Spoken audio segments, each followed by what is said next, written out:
they've really got off to a strong start, especially on the offensive side of the ball. Chris Parson, the UAC Offensive Player of the Week after his 6-touchdown performance against North Alabama last week.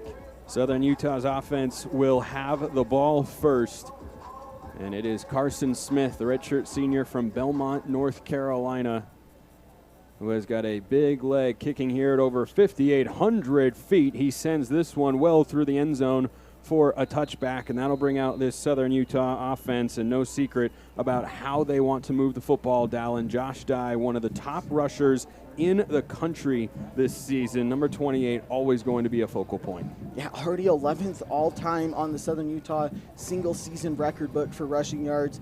As you see last week, over 200 yards, 3 more touchdowns, down to his FCS leading 18 on the year. Had his longest run of the year in that game as well, a 92-yard burst in the second half. Thunderbirds won the battle for the Axe 28-7.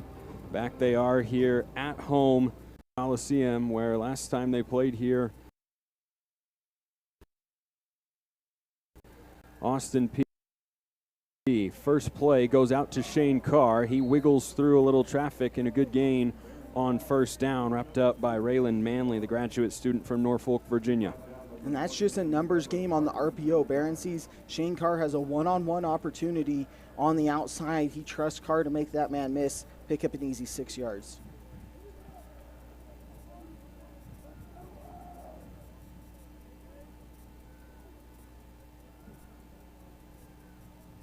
A 2nd down and 4. There goes Carr in motion. Barron looks right, throws, passes caught. Nunez just short of the line to gain by about half a yard. It'll be a 3rd down and short. Southern Utah 44% on the year on 3rd down, and that has actually come down from where it was in the first half of the season. Yeah, early in the year they did a good job staying ahead of the sticks, getting into these 3rd and short situations like you have here the last few games. Had 3rd and longer, makes it harder to convert. Staying on schedule was one of the biggest keys in this game for Coach Fitzgerald and the Thunderbirds. Alila Falaula, the man in motion. Austin Peay might have jumped. Don't see a flag out. Deep shot for Carr. He leaps, he snatches, and moves the sticks right over the top of Manley. How about this catch from Shane Carr?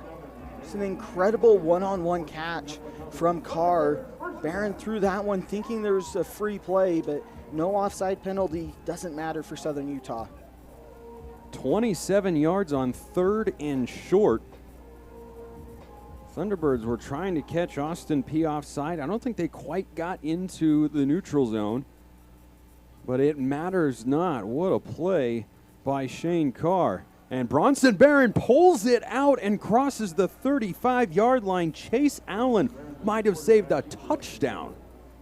Yeah, Austin Peay caught off guard there. Barron pulling it out of Dye's stomach and keeping it himself. Not the runner of the 2 quarterbacks for Southern Utah, but gets a good 6 yards there. Barron with sack yardage this year has totaled negative 23 yards on the ground. His longest carry is 12 yards.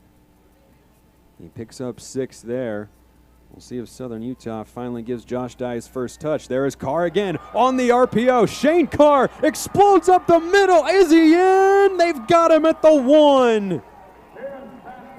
32 yards to Shane Carr, and an electric start for the team's leading returning receiver from 2024.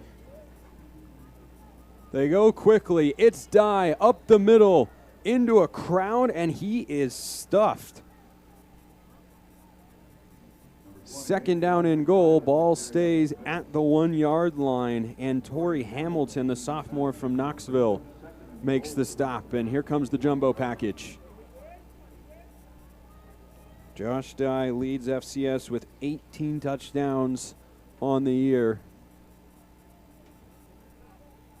And he is not on the field. It's Alila Falaula, Braden Whistler, and Ed Riley, the center. The give to Whistler. He goes left. He surges. He's short again.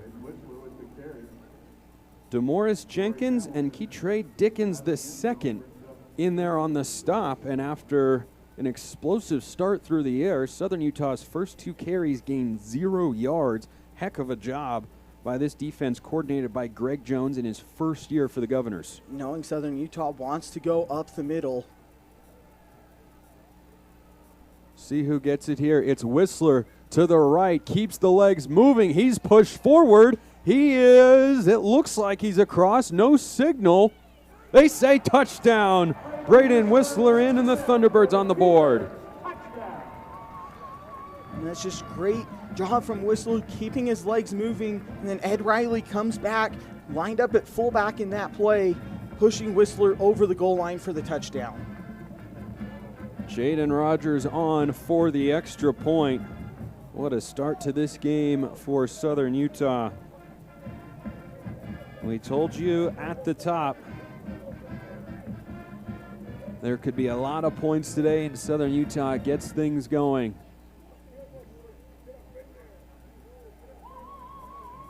Extra point up, and it is good. 8 plays, 75 yards in 3:53 for Southern Utah, and Braden Whistler with just his 3rd rushing touchdown of the year. And boy, what a drive for Southern Utah. Josh Dye, 0 offensive touches, and they go 75 yards. And it was the arm of Barron that got Southern Utah down to the goal line, 4 for 4 for 68 yards. And all Southern Utah was doing was running those RPOs, Shane Carr winning those one-on-one matches, and the big play, 65 yards for Carr on that opening drive. Bronson Barron threw for 110 yards all of last week in the win over Utah Tech. Comes out slinging the rock here in Cedar City on an absolutely perfect evening. And Danny King comes on to kick it the other way. The dangerous Javius Bond, East Carolina transfer from Macon, Georgia, is back deep. Somebody who caught Delane Fitzgerald's eye in getting ready for this week's game.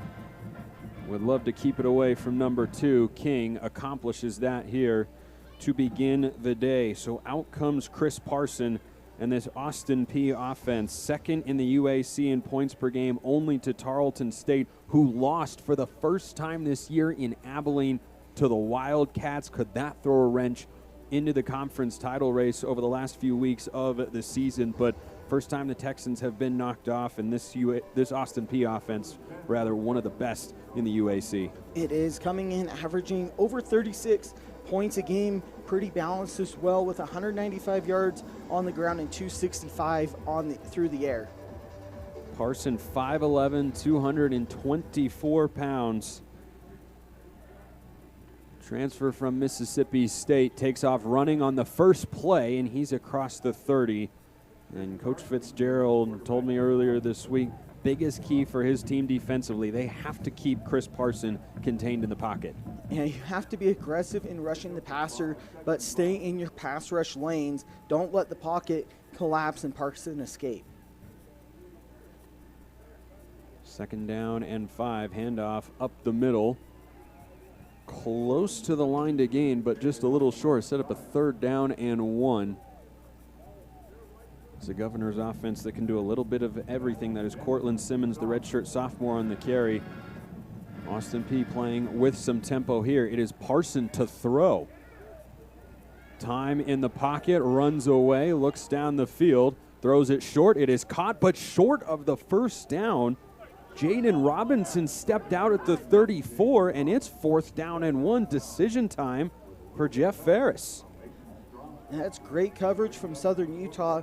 In zone, just staying at the sticks, not allowing anything behind them. Parson has to check down, and Robinson gets forced out before he can reach over the 1st down line. Punting unit comes on for the Governors, who are 5 of 9 on 4th down this year, but Logan Leftrick, Southeast Missouri transfer, spent 2 seasons there, is on to punt. Gabe Nunez back deep for the Thunderbirds, who have forced a 3 and out. This one did not come off clean. Takes a Governor's bounce and will be down inside the 25-yard line at about the 23. That's a 43-yard punt, no return. Southern Utah's offense right back on the field with a 7-0 lead here in quarter number 1. Battle start for Southern Utah. Touchdown drive, a 3-and-out on defense, and third downs a big part of their success so far, Dallin. Yeah, Southern Utah 2 for 2 on third downs, both of them 3rd and 1. Southern Utah staying ahead of the sticks, but Austin Peay, a great job defensively on the season, getting off the field on third down, second best in the conference, holding teams at just under a 37% conversion rate.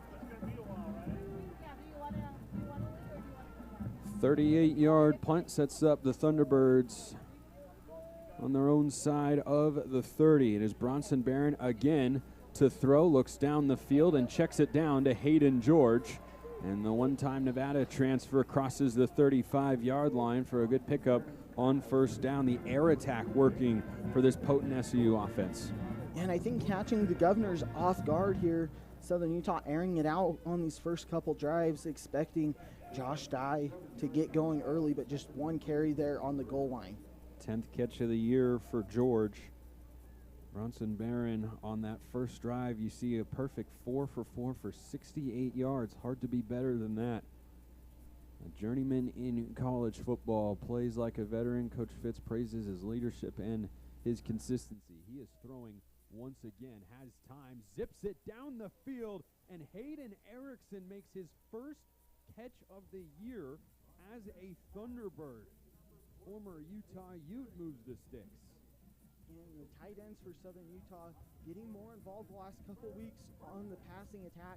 Been great blockers all season in the run game, now getting rewarded through the air. And Delane Fitzgerald never misses an opportunity to give his tight ends credit, even if they aren't the most statistically involved every single week.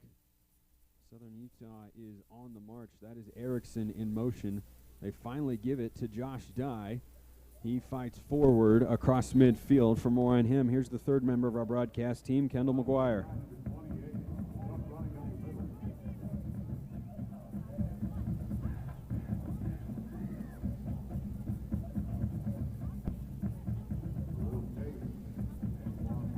As he averages over 2 touchdowns per game with 4 games remaining. The current record is 23 touchdowns, set by Targi Lamson just last season. Back to you.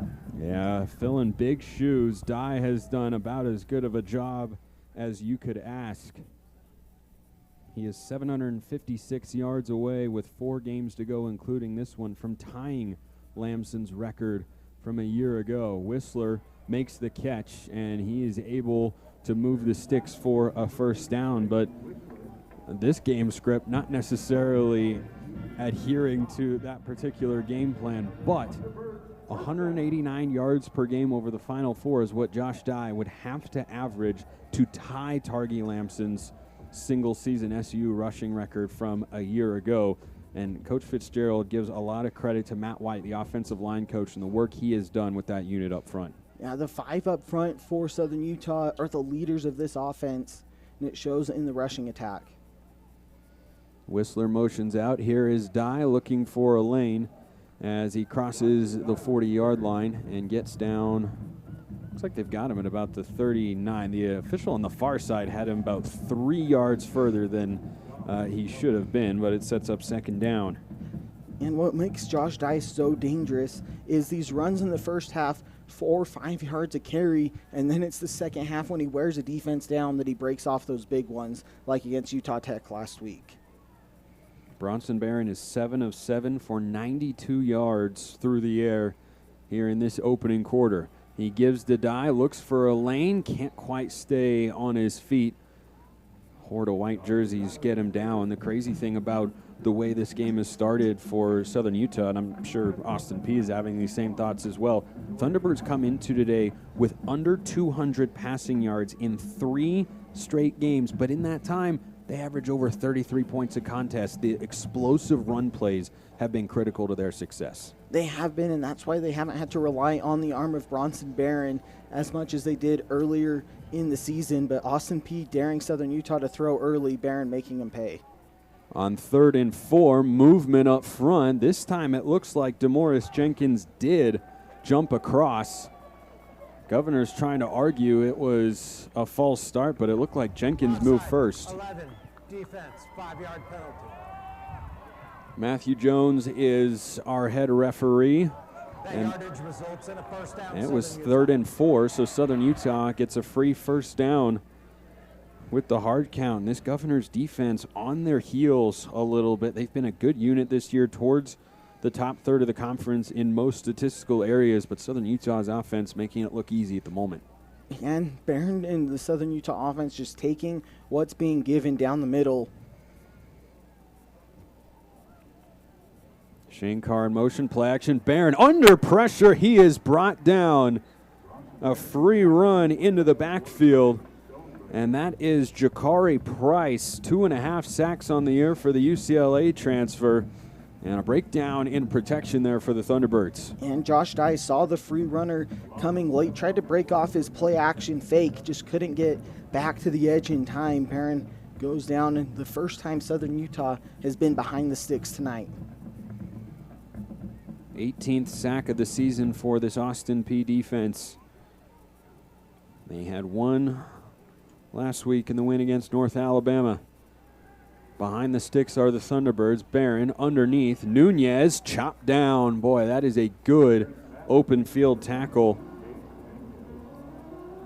And that'll set up 3rd down and long. That is Montrez Smith Jr., the go-to guy at linebacker for this Austin Peay defense. He is everywhere. He is. He's the UAC Freshman of the Week this week after a 2-interception performance a week ago, and it's not easy to bring down Gabe Nunez in the open field like that. Guy who arrived to this Governor's program late in the process in June, but has really stepped up throughout this season for the 22nd ranked Governors, who show pressure here on 3rd and long. Barron throws the screen.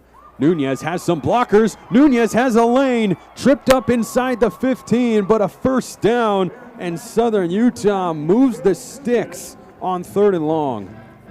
And Southern Utah goes with the screen, expecting that pressure from the Governors.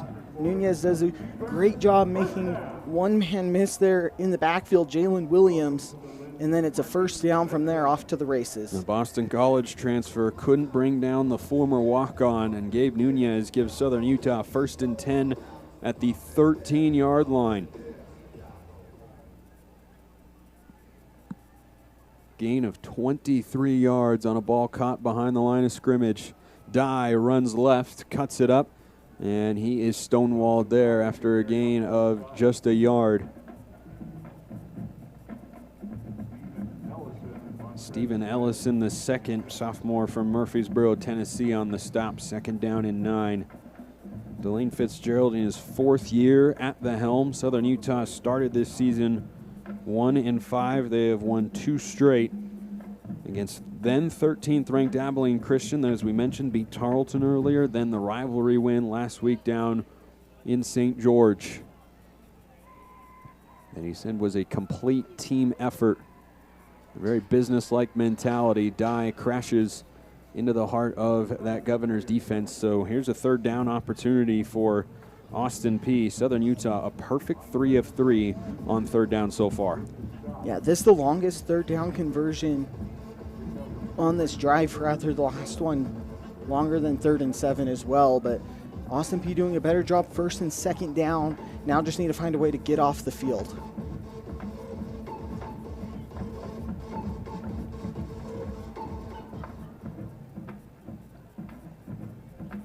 Downing is the receiver to the bottom of your screen.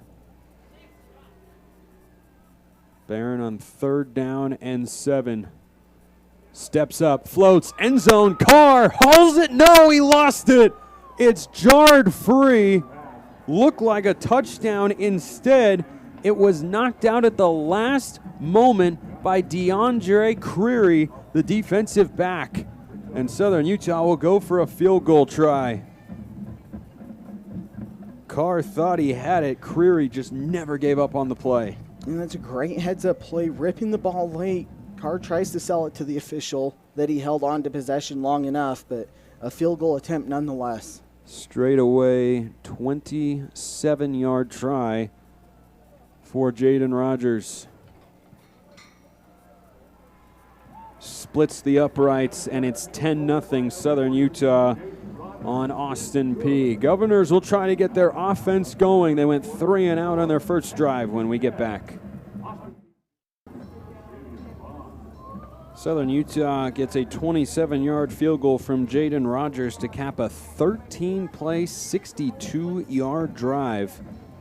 Thunderbirds take a 10-0 lead over the 22nd-ranked Governors of Austin Peay. Alongside Dallin Richards, Spencer McLaughlin with you. Kendall McGuire down on the sidelines as well. It's not very often Josh Dye has 6 carries for 14 yards with a long run of 5, and Southern Utah has scored on each of their first 2 possessions. Yeah, I don't think that anyone would have expected Southern Utah to have a 10-point lead if before the game you'd said Josh Dye would have 14 yards on those 6 carries. But it's been Bronson Barron, 9 of 10 for 118 yards, 5 of 6 for 60 yards on that last drive that took 8 minutes of game time. He has surpassed his total passing yards from a week ago here in this first quarter. We'll step aside. Austin Peay on the field when we get back. Well, to begin the broadcast today, Dallin, we talked about the star players on offense for these 2 teams. Austin Peay has to get theirs going. Chris Parson, 1 of 1, no yards passing on that first drive, and he is slicing his way past Thunderbirds here to begin the second as he picks up 5 yards to make it 2nd and 5. And now 10 yards rushing for Parson on 2 carries. That's just a great move in the open field. Get past Southern Utah's potent linebacking duo. Sebastian Adamski and Mason Stromstad, when fully healthy, have been very productive for the Southern Utah team. As Parson zips this one out wide, and he's got a first down. Boy, a failed hurdle attempt over there by Jaden Robinson, the Kennesaw State transfer that already has his 2nd catch today, had just 1 last week against North Alabama. And Coach Farrell earlier this week was telling us how much he loves the physicality and size of his receiving group on display there.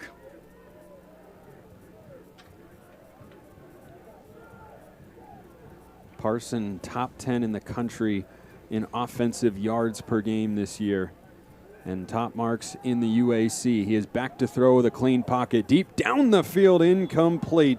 Shamar Kirk had a step, and that's one Chris Parson will want back. And just underthrows on the post route. A great play action fake. Held the ball in the mesh for as long as possible. Just didn't get quite enough air under that one. Could have been a touchdown for Austin Peay. Get back in the ball game. The Miami transfer leads the team with 6 receiving touchdowns this year. Instead, it is 2nd down and 10. Parson pulls it out. Look out for Chris Parson down the sideline, and he scoots out of bounds with a first down carry. And that is why Coach Fitzgerald wanted to contain number 3 as his top defensive priority against this Austin Peay offense. And that's just a straight read option for Parson. He has the ability to hand that off or keep it, as you saw there. No one for Southern Utah stayed on Parson there. Coach Ferris told us this week he still doesn't feel like Parson and this offense have played their best football just yet. Pretty amazing, as productive as they've been. And they are on the drive as the first quarter comes to a close. Southern Utah, the 10-0 lead. Governors marching when we return. Meet for a while. For more on that, here's Kendall.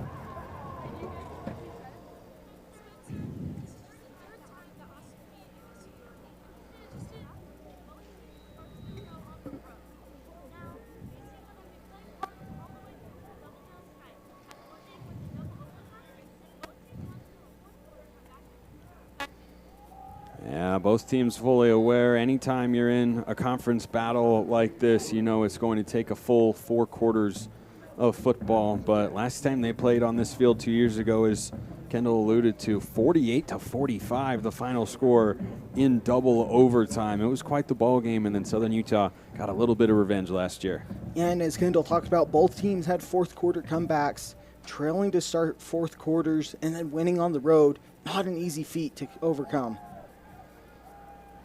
Parson heaves, got a man on the far side. It's caught. Robinson again inside the 20. And this Governor's offense starting to get a little momentum. Beats Southern Utah's best corner, Mikey Allen. And it started with a rushing attack from Parson on this drive, up to over 30 yards rushing, now into a rhythm, throwing the ball down the field as well, as Southern Utah's defense hones in on the run.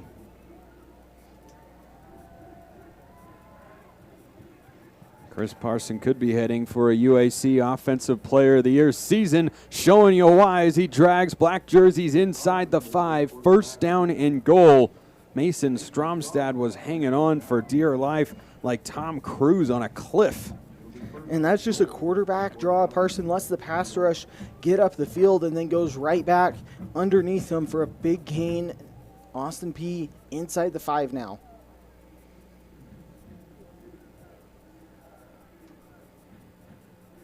See if Parson gets the ball again. He does. To the right he goes. Tries to back his way into the end zone. Southern Utah ready for him there. After a gain of 2, second down and goal. Josh Dunn over there on the stop for Southern Utah with Tim Christian and Sebastian Adamski. And quarterback run is always dangerous, but it's more dangerous in the red zone, especially inside the 5, because it gives you that extra blocker in the middle with the running back. Parson has run for 10 touchdowns this year. He's throwing it up for Robinson, who creates space and scores. Austin Peay on the board. He brings in his 6th touchdown of the year. And Austin Peay just goes with the jump ball. Mikey Allen tries to make a play, but mistimes his jump. And the 6'1" receiver for the Governors puts them on the board.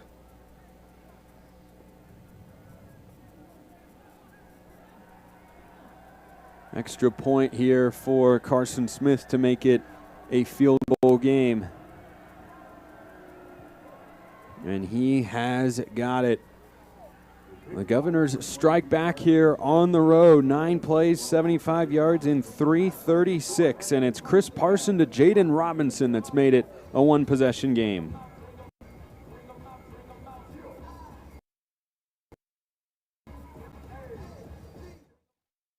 With the passing touchdown, it is his 15th toss of the year for 6, but it's his legs that are driving this Austin Peay offense right now. 48 yards rushing for the quarterback, over 9.5 yards a carry, has really opened up holes on the back end of the Southern Utah defense that they're taking advantage of through the air with Jaden Robinson. All 4 completions have gone to Robinson.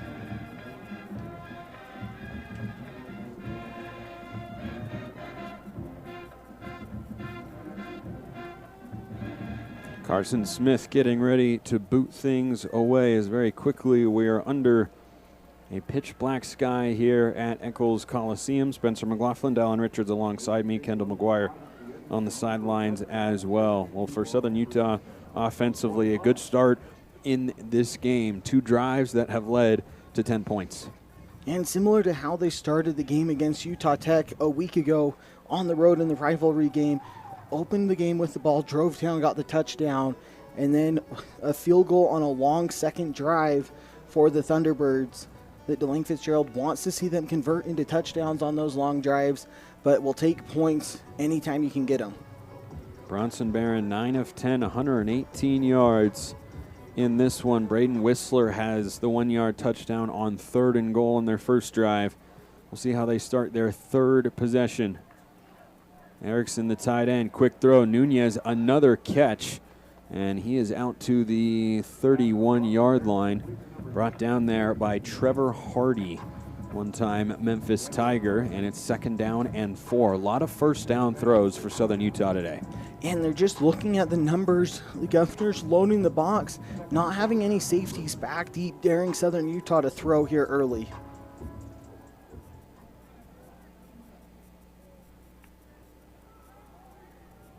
Dive between the tackles, and he's able to keep the pile moving for a first down. He is up to just 19 yards in this first quarter, or first half, I should say. Dye encroaching 1,200 on the year. He has moved himself just on the outside of one of the 10 most productive rushing seasons in Southern Utah history. And that can lead to what you're seeing on the screen right now, an ability to keep the ball away from your opponent. And when you're going up against a high-profile offense like Austin Peay, if you can keep them off the field, that's the easiest way to help your defense out.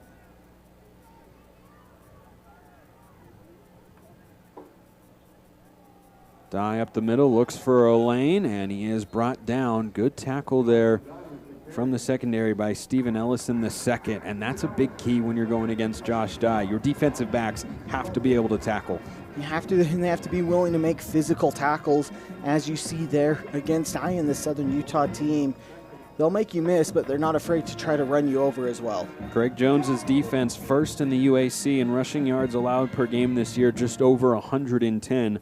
Southern Utah comes into today with a top 20 rushing offense in the country at over 200 per. We'll see how that stat shakes out as the game goes on. It is Bronson Barron back to the air. He uses the legs, flag down behind the play. This might be coming back. Came from the umpire right as Barron stepped up to run. This might be a hold. Here's Matthew Jones. Personal foul. Illegal, hands to the face. 98. Defense. 15-yard penalty added to the end of the run. Automatic. First down. Well, the last time we were here, Dallin, my penalty predictions were spot on. I'm going to chalk that up as 0 for 1 to start the night. And the defensive penalties can be painful for defense. Would have had Bronson Barron held for a short gain. Instead, add 15 more yards, a fresh set of downs. The second first down for Southern Utah by way of Austin Peay penalties. Charles Cruz III, Bloomsburg transfer, the guilty party there. And the Thunderbirds with the run and the extra yardage are in to Governor's territory.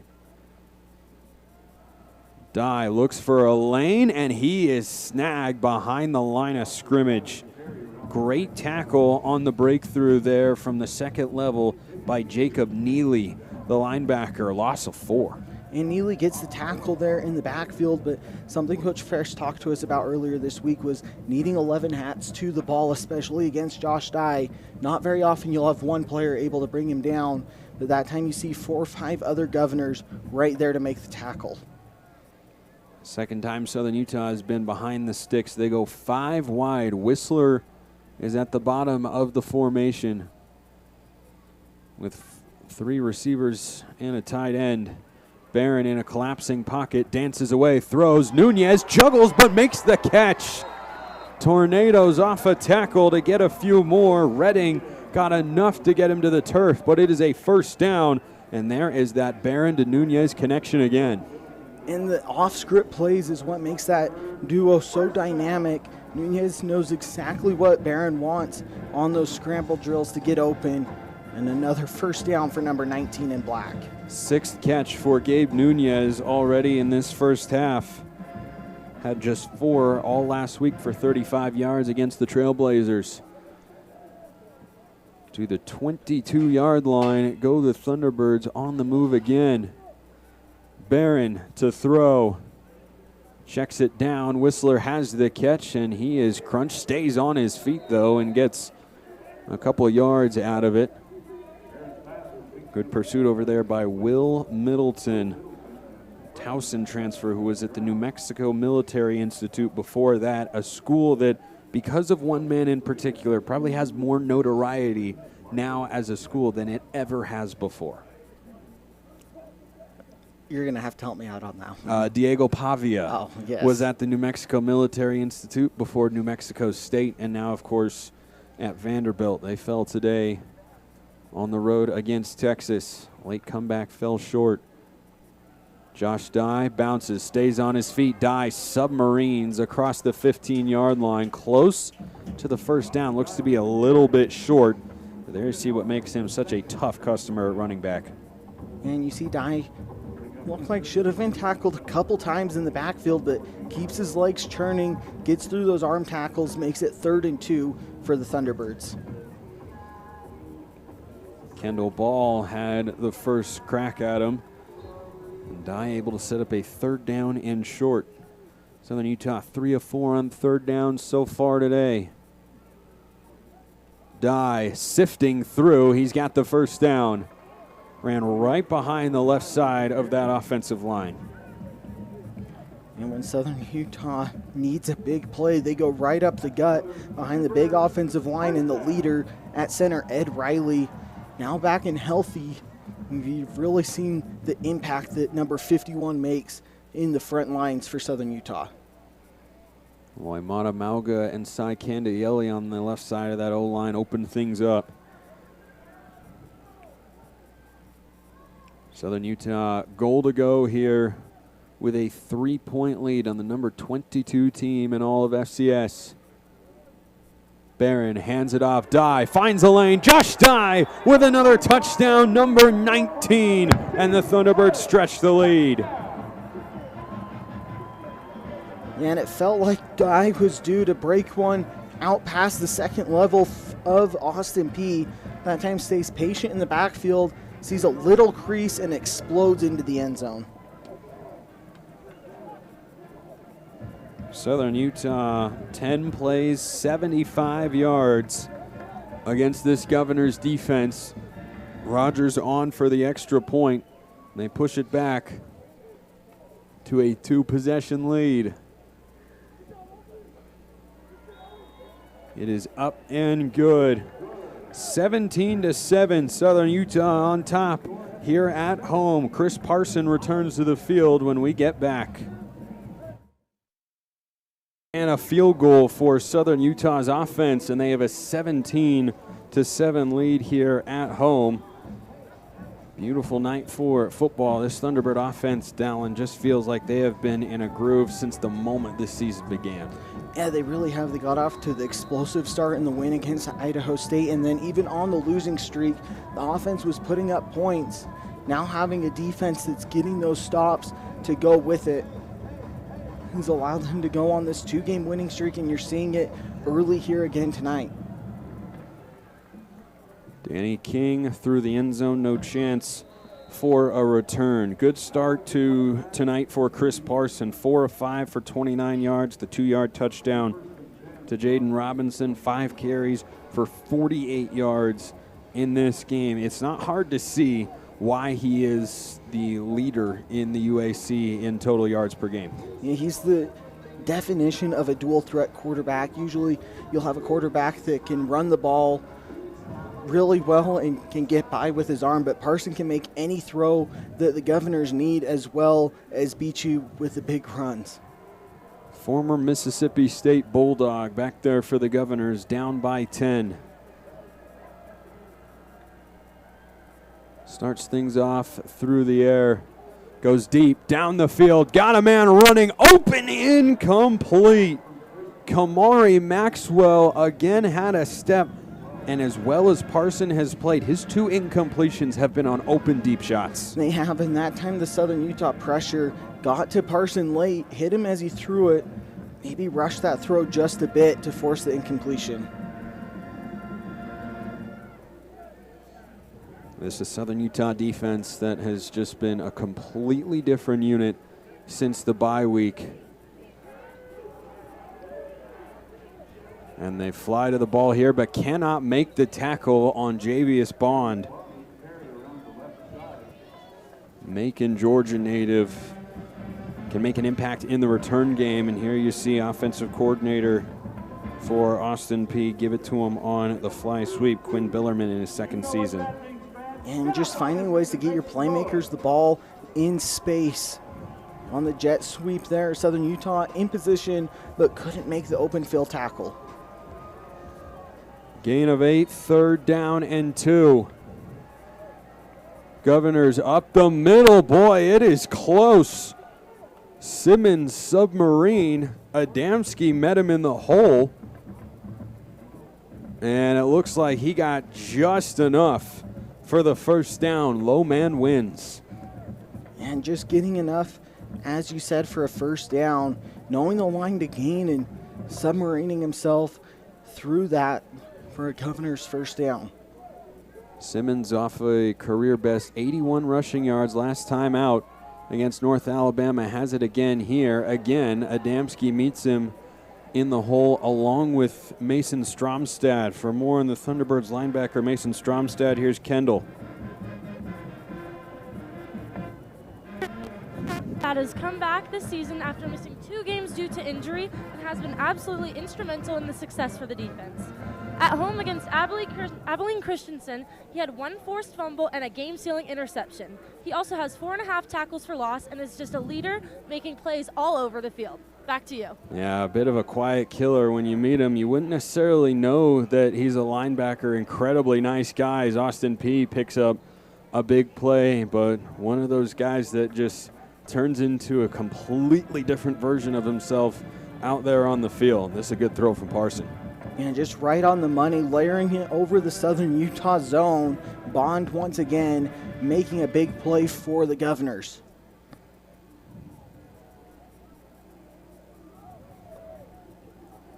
The two-way player for the Governors. You'll see him on defense as well. Gadget player on offense, making big plays for the Governors this drive. Parson against a 4-man rush. Zips down the field, incomplete.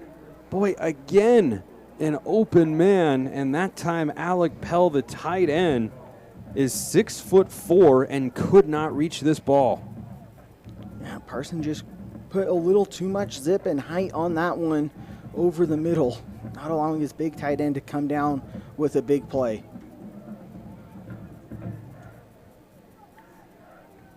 Second down, Parson pulls it out, a stiff arm to Harper. He gets to the edge. And boy, Henry Harper, 6'2", 215, was no match for the 5'10", 225 Chris Parson. Check out that straight arm. And just not allowing the Southern Utah defense to make a tackle in the backfield. Parson, dynamic with his legs and can run through those arm tackles, as you saw with the stiff arm. Delane Fitzgerald asking for noise on 3rd down and 2. Governor is 1 for 2 on the money down so far tonight. Parson to throw, steps up, got plenty of room to get the first down and more. A half hurdle attempt as Tim Christian just nudges him out of bounds, and Chris Parson showing why he is such a dangerous weapon. And that's just patience in the pocket from Parson, and then waits in the pocket until he sees a lane, and then gets upfield to convert on 3rd down.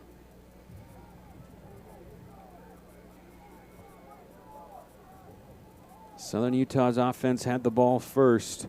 Governor's probably trying to stack a couple of possessions. That one in the air, incomplete. That one dropped by Kamari Maxwell, and not the fault of Chris Parson. Maxwell just couldn't keep his eyes on the ball long enough. Heard footsteps coming from Tim Christian behind. Tried to look upfield to make a move. Luckily, though, for the Governors, falls incomplete as Christian could have had a play at an interception.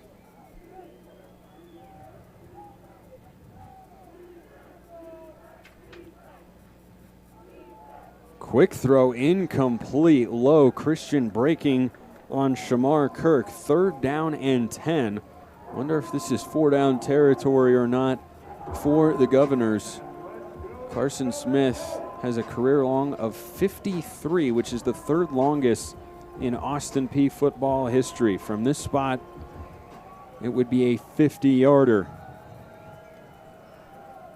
And Delane Fitzgerald takes a timeout. Southern Utah has used He's their frustrated with the timeout. official about something, and the Thunderbirds will talk things over on 3rd and long when we get back. Big 3rd down and 10 here. Southern Utah has to watch out for Chris Parsons' ability to run. And 60 yards rushing on 7 carries for the Governors quarterback. Even 3rd and 10 on what could be 4-down territory. They can use his legs if they want. Just a 3-man rush. He steps up, and there he goes. Brought down short. Adamski got him after a gain of 5. Decision time for second-year head coach Jeff Ferris. And that's a great tackle from Adamski in the open field. Gets just enough of Parsons' legs to bring him down and force the field goal attempt. It will be Carson Smith for a 47-yard try. He is 3 of 5 in the 40 to 49-yard range this year.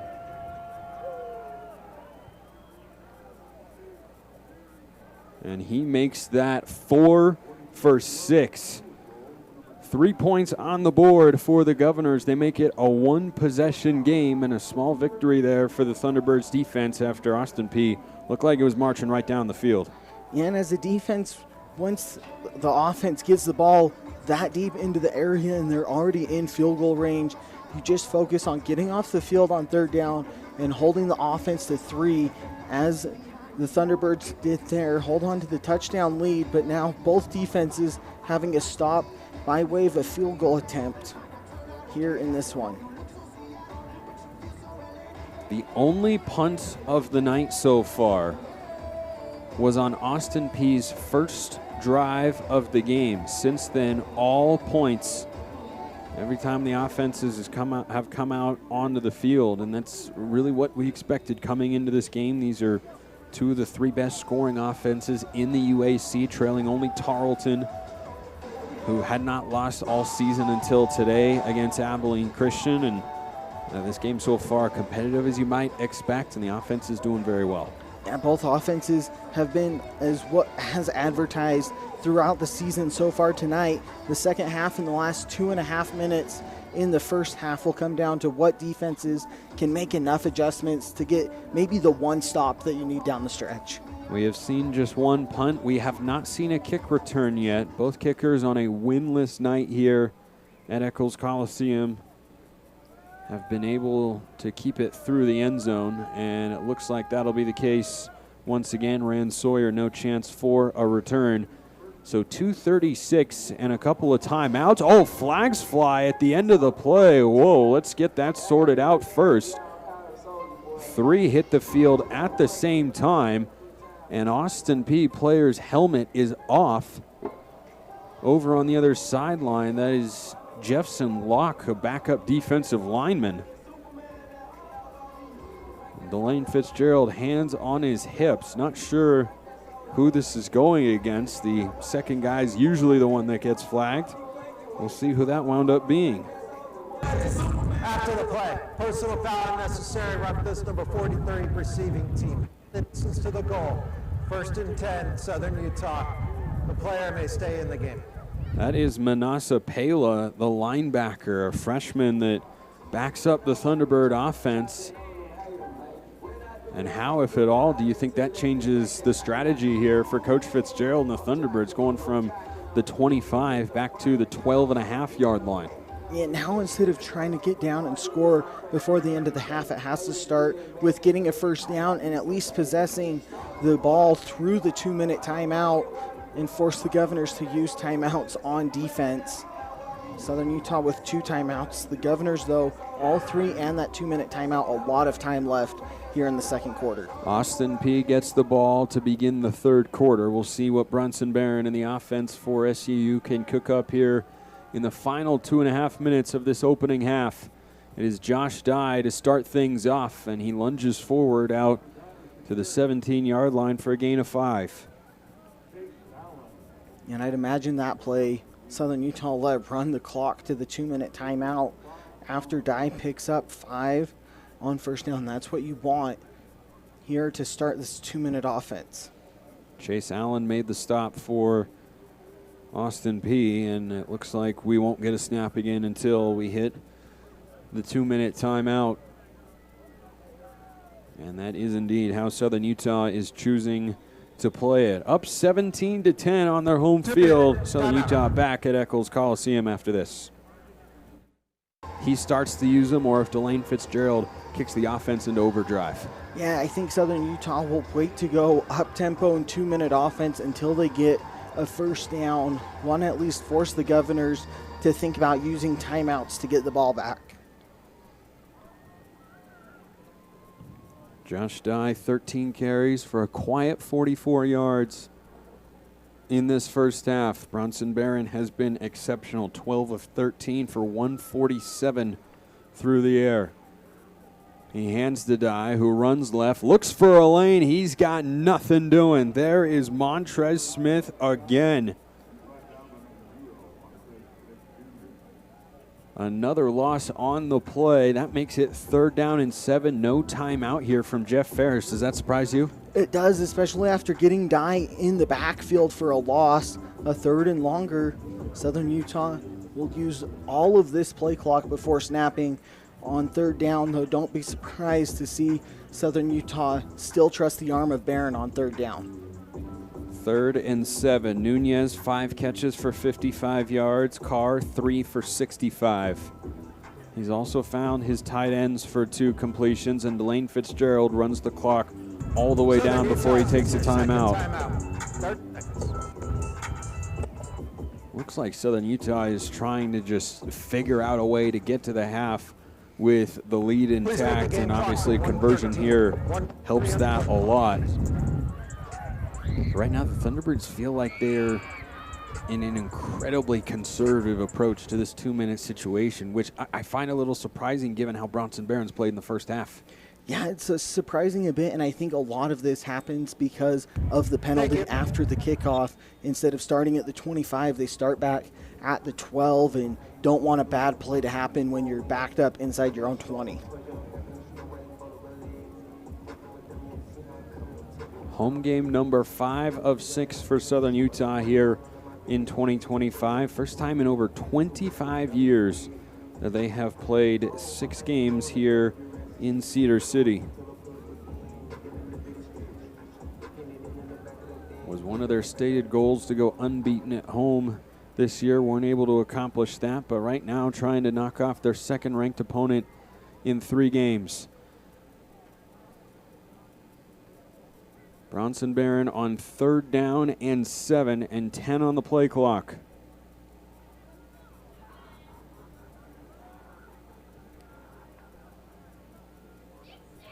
Barron looks, fires, caught, Downing, 1st down to the 25-yard line. On 3rd and 7, the American Fork Utah native gets 12.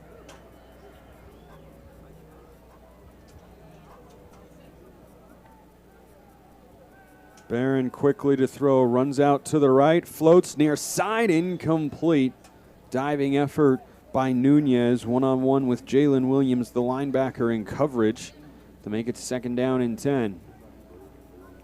And Nunez can't come up with a diving catch, but in the long game, that might be better for Southern Utah now. Trying to go up-tempo with just 1 timeout left, that would have kept the clock running as Nunez would have been short of the 1st down marker. 1 timeout left for the Thunderbirds and 1:02 to go. Jaden Rogers, career long, 50 yards. He hit that last year. Thunderbirds would need to get to the 33. It's 42 more yards from where they snapped this one. Barron down the middle. Nunez blanketed in coverage. Here's a flag. Trevor Hardy was all over him. This will be a free 15. Defense, automatic. 1st down. Easy throw of the flag there for the back judge as Nunez had a step, and Hardy probably smart, frankly, to take a penalty there. Yeah, if he doesn't get the pass interference, it might be 6 for Nunez and the Thunderbirds. Instead, 15 yards, live to fight another set of downs here if you're Austin Peay.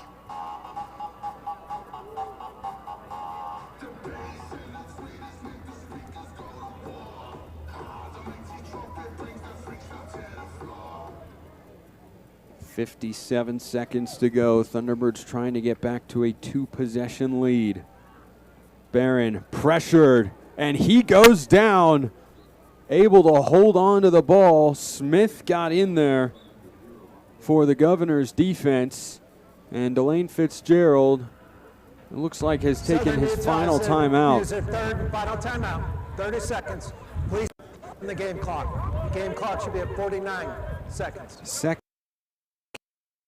sack for Greg Jones's defense, and no surprise, that is Montrez Smith, his 2nd of the year. Yeah, just finds a way to always be around the ball for this Governor's defense. You see why he's a reigning UAC Freshman of the Week and why Coach Ferris spoke so highly of him earlier this week. Just always makes the right plays for the Governors. Team's leading tackler on the Jerry Rice Award watch list.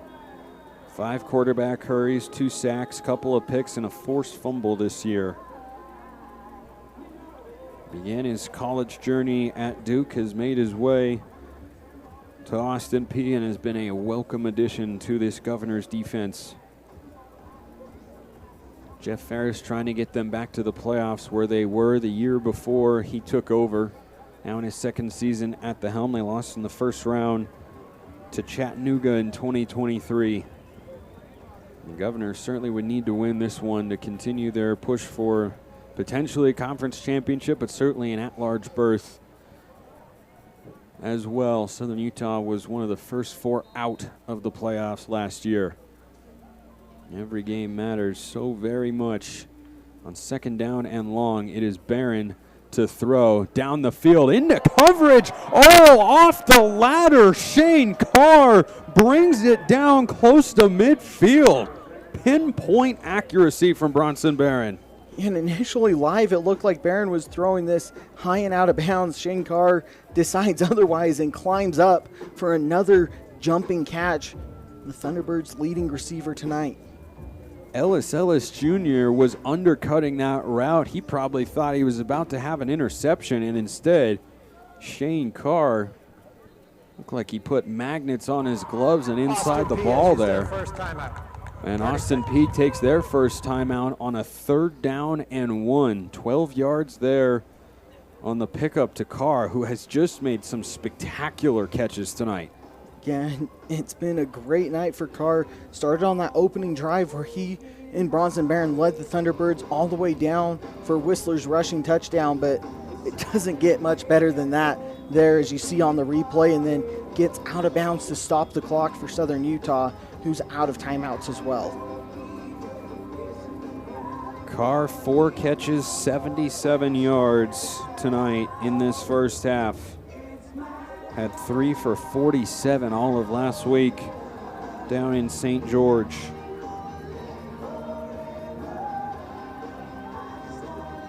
A 3rd down and short. They called a yard. It might not quite be that. Bronson Barron makes a change as the Thunderbirds try to keep the drive alive. Dye hitting the backfield, slips free, and he's got the first down. Charles Cruz III had a chance and could not bring down the UTEP transfer. Southern Utah out of timeouts with less than 40 seconds to go. And it is Austin Peay who takes their second timeout. What a run there by Josh Dye. Not his longest of the season, but maybe one of his most important. Yeah, and if he doesn't get that first down there, Southern Utah in a tough situation there if you're Coach Fitzgerald. 4th and short. He's known for being aggressive this year on 4th downs, but do you want to risk giving the Governors the ball at midfield or punt deep? Instead, time makes a man miss in the backfield, and Delaney Fitzgerald gets to drop another 2-minute drive. And at the very least, if this drive yields no points for Southern Utah, the Governors are down to just 1 timeout and the ability to get down the field and get points of their own should they get the ball back. Unless it comes off a turnover, it's going to be very difficult.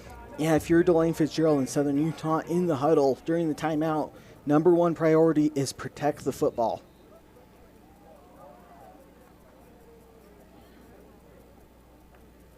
Nunez across the formation. Barron sprints out, zips, incomplete behind Nunez, who tried the double move. But it was read all the way over there by Ellis. And that's a tough throw from Barron, rolling to his left, tries to reset his legs and hips to get enough on this throw back to Nunez, going to the middle of the field. Just sails behind him, incomplete. It was actually Kendrick Clark, the defensive back out there in coverage. 2nd down and 10. Has been a long final 2 minutes. Southern Utah trying to nail the execution to get a 2-possession lead once again. Barron pressured from behind, somehow gets away, and now he goes down. 3rd time he has been sacked. That has been an uncommon sight against this Southern Utah offensive line that Jeff Ferris says is as good as any in the UAC. And Barron going to the air on third down with 10 seconds. Zips a fastball to Nunez, complete to the 35-yard line. 5 seconds to go. Southern Utah has to try and kill the clock, which has not yet started. Barron gets the spike down, and a long field goal try could be coming here. How about the quick thinking there with no timeouts on third and long? Barron to Nunez moves the sticks, which had to happen because you can't spike that on fourth down, of course. Yeah, and I think it caught everyone down on the field for the Governors, as well as myself, by surprise that Southern Utah went hurry up on the third and long. It is Danny King, the punter and kickoff specialist, to try a 52-yard attempt. King gets some leg into it on the way. It is good. A career long for Danny King, and the Thunderbirds stretch the lead just before the half. That barely left the center of the goalpost. Looked like a Scotty Scheffler drive. And it couldn't have drawn it up any better if you're Southern Utah. Going into the half now up 10. A big shift in momentum after it looked like Austin Peay was going to have a chance to score late in the first half when Southern Utah was backed up inside their own 20. That's the first field goal attempt King has had all year. He took over as the punter a few weeks ago, was 2 of 6 on field goals last year, but drills that one to give Southern Utah a 10-point lead. Kendall is standing by with Delane Fitzgerald. They're keying on Josh Dye, and our run game has been what we've leaned against and what we've counted on all fall, and we just wanted to mix it up and be a little more balanced. And your receivers have been very influential thus far. How do you keep them going on those big plays? By him throwing them the ball, receivers are unable to be influential, big word now, are unable to be influential if the quarterback's not really good. How does your defense shut down Chris Parson? He's a really good player. If they vote tonight, he is the conference player of the year. But Kendall, our offense is on. We're on them like a hobo on a ham sandwich. Thank you, Coach. Never shy of a good quote. Delane Fitzgerald has to feel good. 10-point lead for his team as we go to the half. We'll break it down and much more when we get back here in Cedar City. The best teams in the entire country, an in-state rivalry for your home opener in 2026. Then you go to a New World Pac-12 schools. Quite the electrifying start for Coach Fitzgerald and his football program. Yeah, and a lot to be excited for the home stretch of this season, but can be just as excited for the next season as Thunderbird fans are with returning to the Big Sky. And Southern Utah, of course, focused on the Governors and what they have in front of them, which is a 10-point lead down thanks to that sequence at the end of the half. But Austin Peay so far has won the biggest statistical team battle that we highlighted coming into this game. Thunderbirds, one of the best rushing offenses in the country, over 200 per game. The Governors lead the UAC in rushing defense, and they've held Southern Utah as a team to just 46 yards on the ground.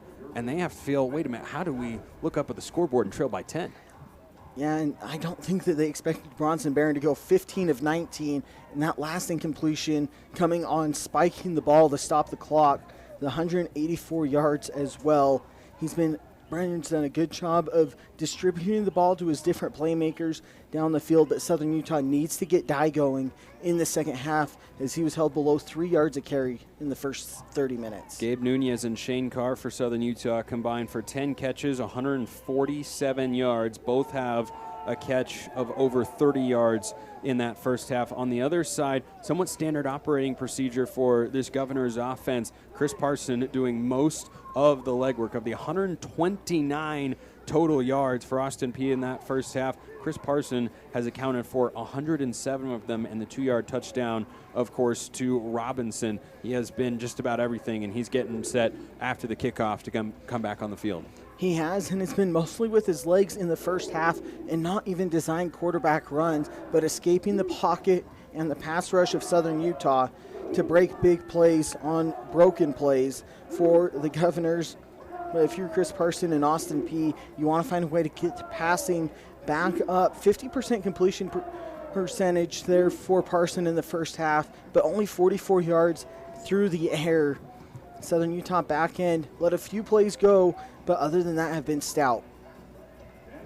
Southern Utah set to kick it away with Danny King, who with that 53-yard field goal, by the way, set a new SUU record. The previous mark was Jaden Rogers' 50-yard boot a season ago against North Alabama, a 53-yarder before the half. And we have not seen a kick return in this particular matchup just yet. King will look to keep that one going as we get set for the second half of football here at Eccles Coliseum. Lovely night for it, and we are back underway. King with a touchback. Kendall caught up with Austin Peay head coach Jeff Ferris. Kendall, what did he have to say?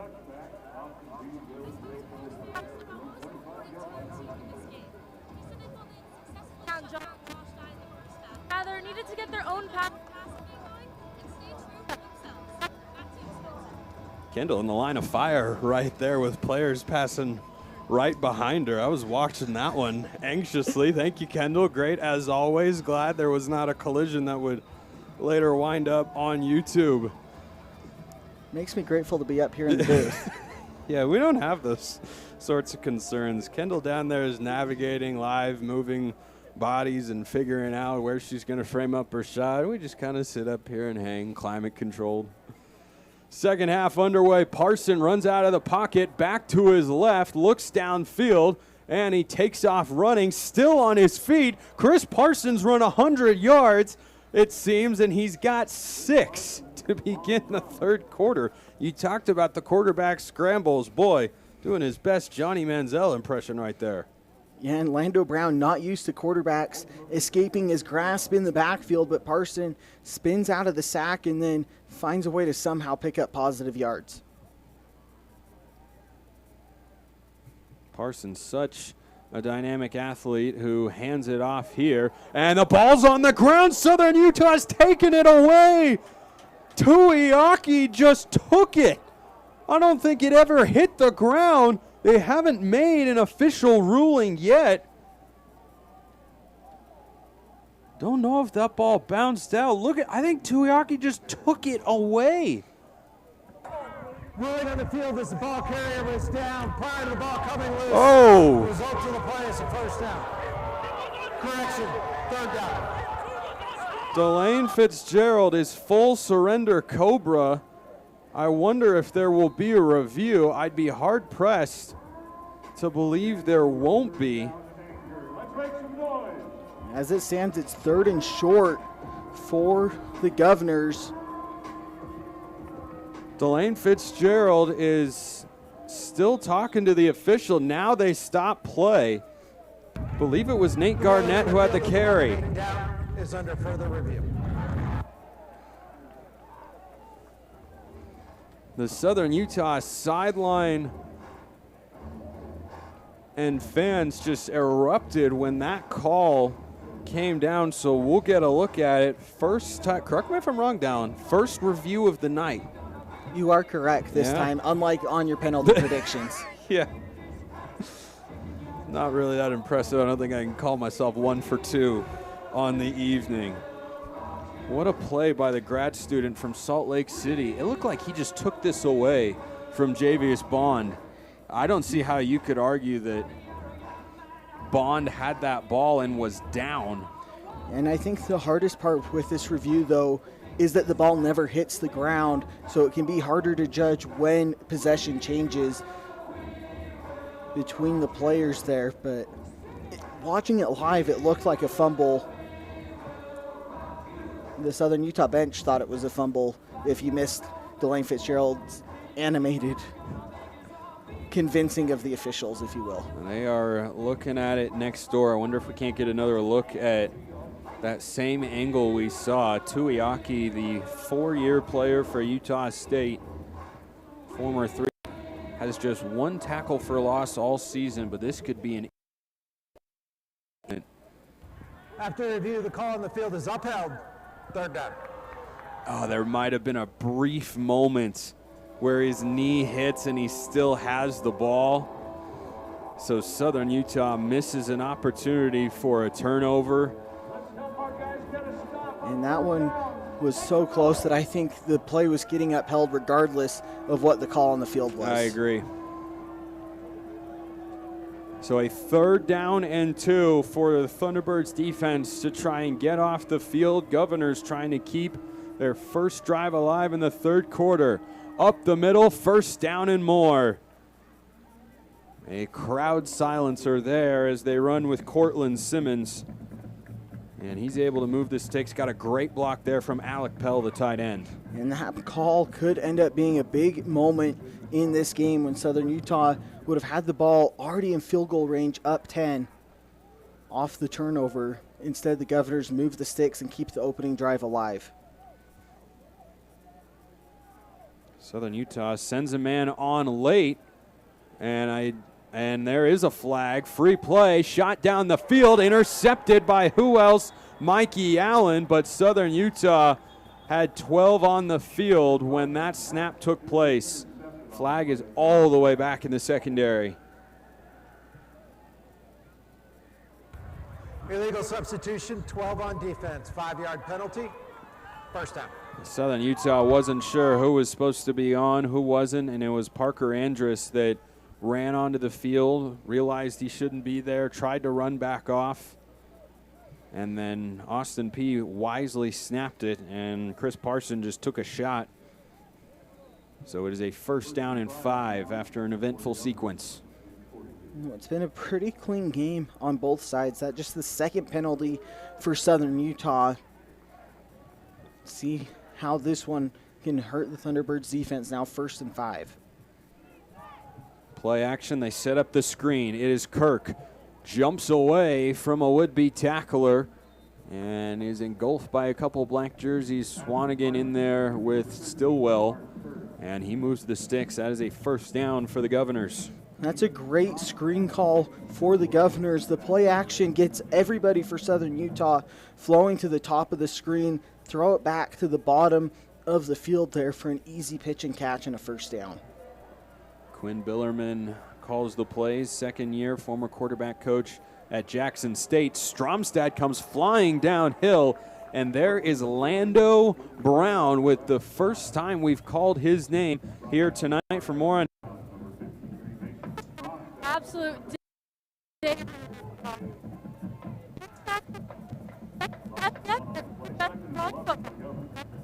Yeah, he has been all over the place over the last couple of weeks in particular.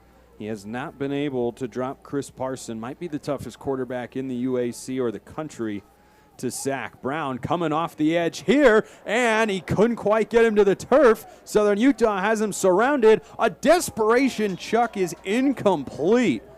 Very nearly got it to Kamari Maxwell. And boy, for most quarterbacks in the UAC, this is a sack for Lando Brown. Yeah, and you see Lando Brown surprised again that Parson is able to escape the sack attempt, then somehow gets away to get a chance at a big play back across the field, but falling incomplete. 3rd down and 11. Governors in plus territory. Simmons, the running back. Parson has not been sacked tonight. Just a 3-man rush. They try to keep him in the pocket. Brown's getting after him, and he drops him. Sack number 11 for the 2nd best guy in the country Kendall was just telling us about. And Austin Peay will punt for the 2nd time tonight. And that sack was all effort from Lando Brown. Southern Utah only rushes 3. The defensive backs do a great job in coverage. Brown fought through 3 different offensive linemen for his sack. A coverage sack if ever there was one, but Lando Brown, who personifies a speed rusher for Southern Utah, is able to get Chris Parson onto the turf. The boot from Leftrick, who's a right-footed punter, away to Nunez. No fair catch. He takes it, and he's got a lane. Nunez accelerates with a flag down behind the play. Nunez on the sideline. He was 1 tackle away from taking it to the house. We'll check the flag and see if this one stands. I think Southern Utah was late getting a player off again. It did look like Sean Mays was sprinting off at the last possible moment.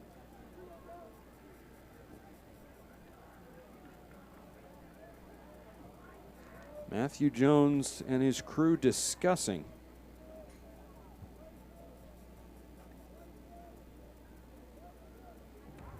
During the kick, personal foul, face mask, return team, half the distance to the goal from the end of the kick. First down, Southern Utah. And we did not get a number on the face mask, but it nullifies what would have been the longest punt return of the season for Gabe Nunez, who rolled the dice by not opting for the fair catch.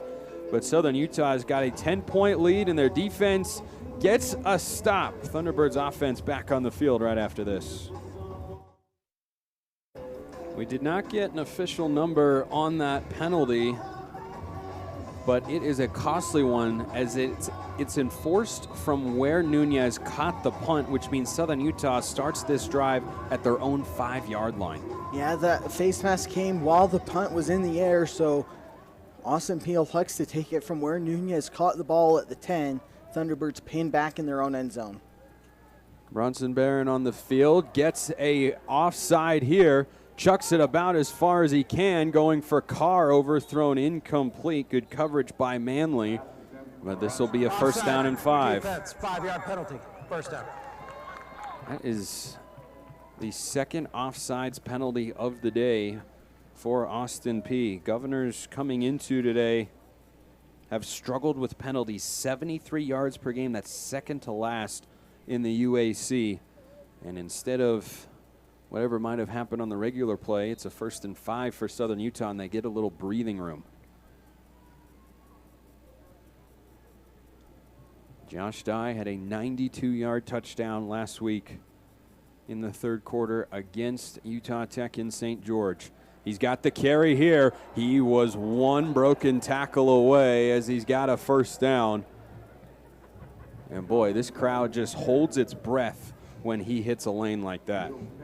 And the aggression he gets through the hole is what allows him to get those big play bursts. But as you said, that one tackle saves Austin Peay from a long drive.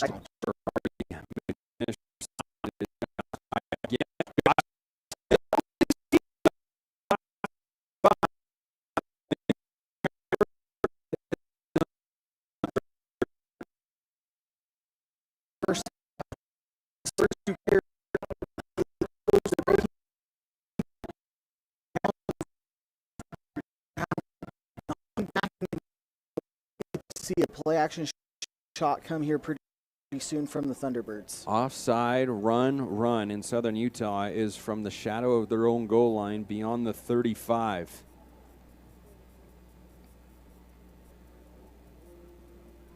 Dye between the tackles, stutters, again a solid gain.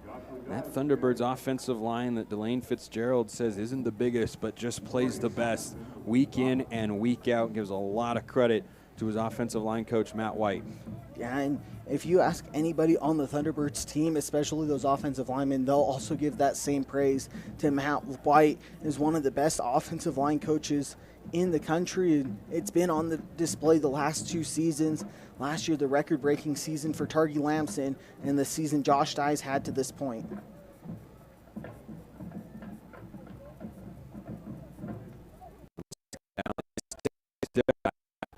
And he is able to slice his way through across the 5. Another number 1 defense in the UAC.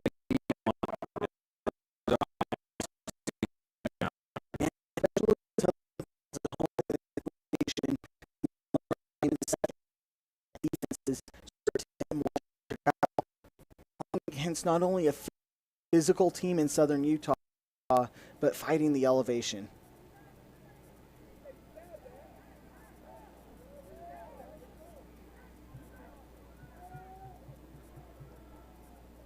Will Burns is in the backfield. This could be a double pass. Burns throws down the field. Carr can't scoop it off the turf. Incomplete. Little trickeration there from Will Brunson, the offensive coordinator. It was very nearly a disaster twice. And the Gunners won before that came in the game, not full the ball.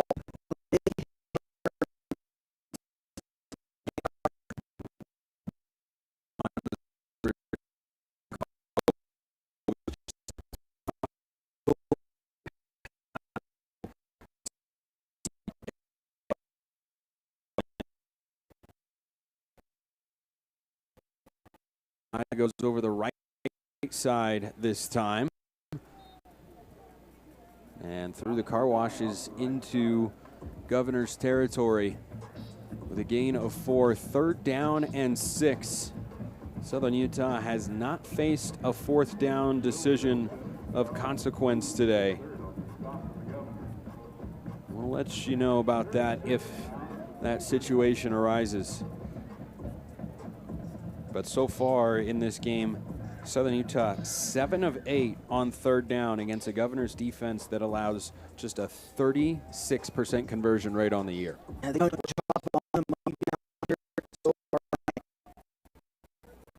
Carter in motion. Aaron flows. Nunez off the finger. Incomplete. Jalen Williams. It was the perfect throw. We'll see Southern Utah there to bring in. And that's one he expects himself to bring in as well. It's a nice route on the slot fade. Gets a step on his defender. Barron does a good job dropping it in the bucket. Just falls incomplete. And on 4th down and 6, it is a Danny King punt. He has down 8 inside the 20 so far this year. Took over at about the midway point. Waits. Gets this one away, end over end. Southern Utah could down this. Can they keep it out of the end zone? We'll see. For the moment, they have put it at the 2-yard line. No, they say it crossed the goal line for a touchback. So out to the 20 it comes. Almost a dynamite special team sequence for the Thunderbirds. Austin Peay down 10 on the road when we return. Opted not to go for it on 4th down there. For more on that, let's check in with Kendall.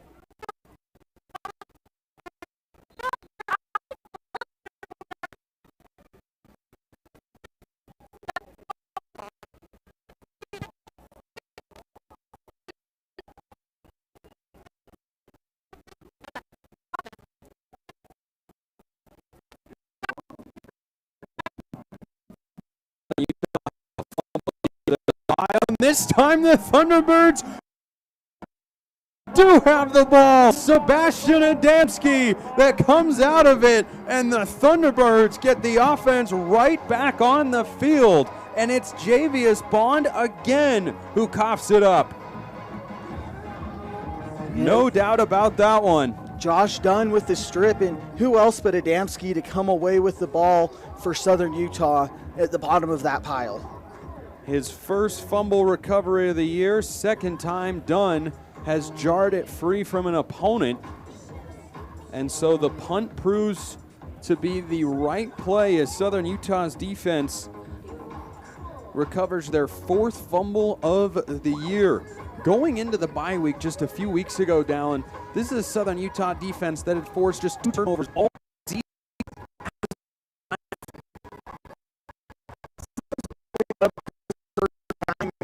I think it could have been for the Thunderbirds defense.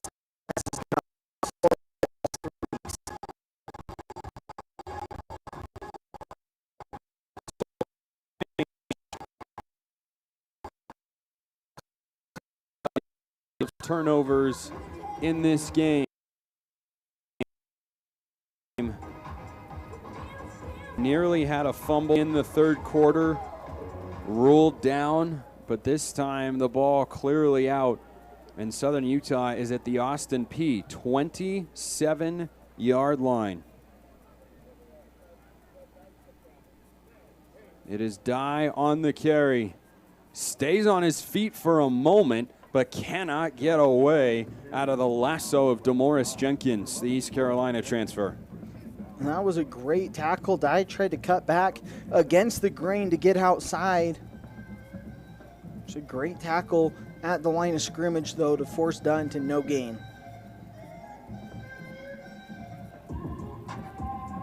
Josh Dye remains in there as the tailback, downing the receiver left, Carr to the right. Barron hands it off. Dye explodes and then gets walloped down to the turf. Gain of 3, 3rd and 7. A big play here. And bodies being separated. Bronson Barron is holding Ed Riley back, it looks like, from going and getting into an altercation there with an Austin Peay player. I think it was Jenkins. They were going at it, but Barron, the veteran, wisely pulls back. His veteran all-conference center, Ed Riley, knows how important he is to the Southern Utah offense. No flags arise. 3rd and 7. Southern Utah 7 for 9 on 3rd down. Missed their last one that led to the punt. Governors would have loved to hold to a field goal try. It's Barron to throw into a tight window. Carr can't hold on to it. Flag is down back near the line of scrimmage. Boy, and again a little pushing and shoving after the play.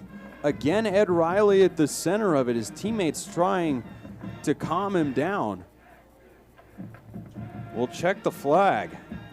Matthew Jones has been busy, and it is against Southern Utah.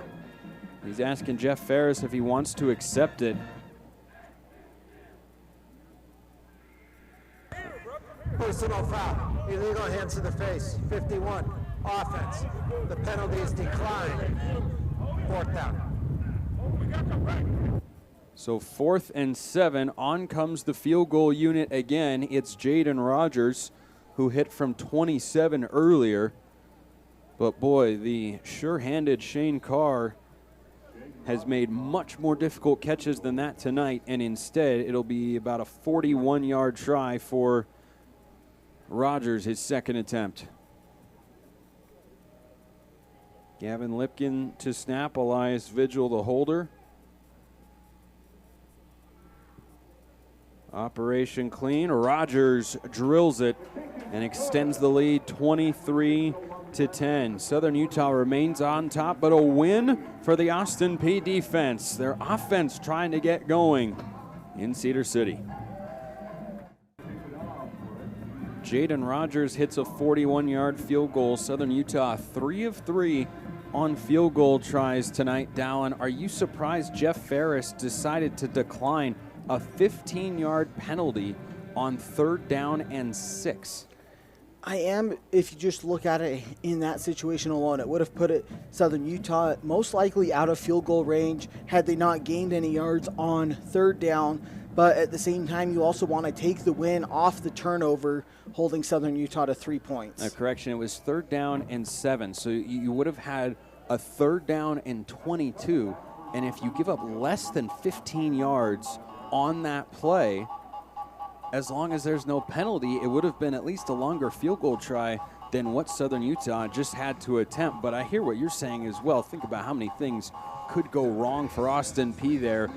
Any kind of penalty, pass interference, and all of a sudden the drive is alive. And I think Coach Ferris went with the conservative approach there to just take the win and force the attempt. Especially where the field goal kept this at a 2-score game, and Austin Peay still within 2 touchdowns of the Thunderbirds. Chris Parson trying to get things going for the Governors. Long throw to the sideline, and it is caught. Robinson again, he's been the go-to guy. 5 catches and a touchdown. Parson is just 7 of 13 passing, but is over 70 yards with a 15-yard toss there to Robinson for an easy 1st down. When you talk about Robinson, 5 of those 7 completions from Parson to Robinson. He's been their big play threat outside tonight. Still a lot of time for this Governors offense that has been explosive and dynamic this year. They come in today 2nd in yards per game in the UAC, 1st in passing yards per game, 3rd in rushing. But 8th in penalties, that has been an issue at times, and that has continued here tonight for Coach Ferris's team. Coach Ferris, a wicked smart guy, to talk to. Has done a great job with this Austin Peay program in his second season. Bit of a reset, stabilizing sort of year after Scotty Walden left to take the head coaching job with the Miners of UTEP in Conference USA. And now Coach Ferris feels like he's gotten things rolling. The former Duke defensive back, who, by the way, holds 3 degrees from Duke.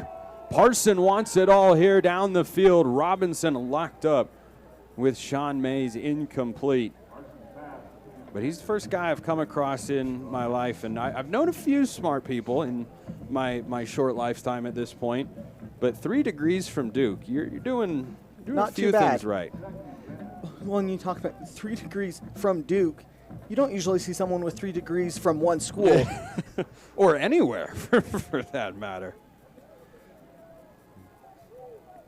Ferris spent time under David Cutcliffe, who he played for with the Blue Devils. Was a defensive back and has had a number of coaching stops in his career, including at UCLA, was the tight ends coach with the Bruins prior to making his way to Clarksville. And his team staring at a 3rd down here. They need 8 yards. Might be 4-down territory here. Chris Parson trying to make that irrelevant. Can Lando Brown get after him again? Brown loops around. Parson on the slant. Pass is caught, and that looks to be enough for the 1st down. Indeed, it is. Shamar Kirk brings it in, and an on-target throw there from Chris Parson. And the timing of this route and throw was perfect from Kirk and Parson, not allowing the pass rush and stunt from Southern Utah up front to get home. Easy pitch and catch for the 1st down.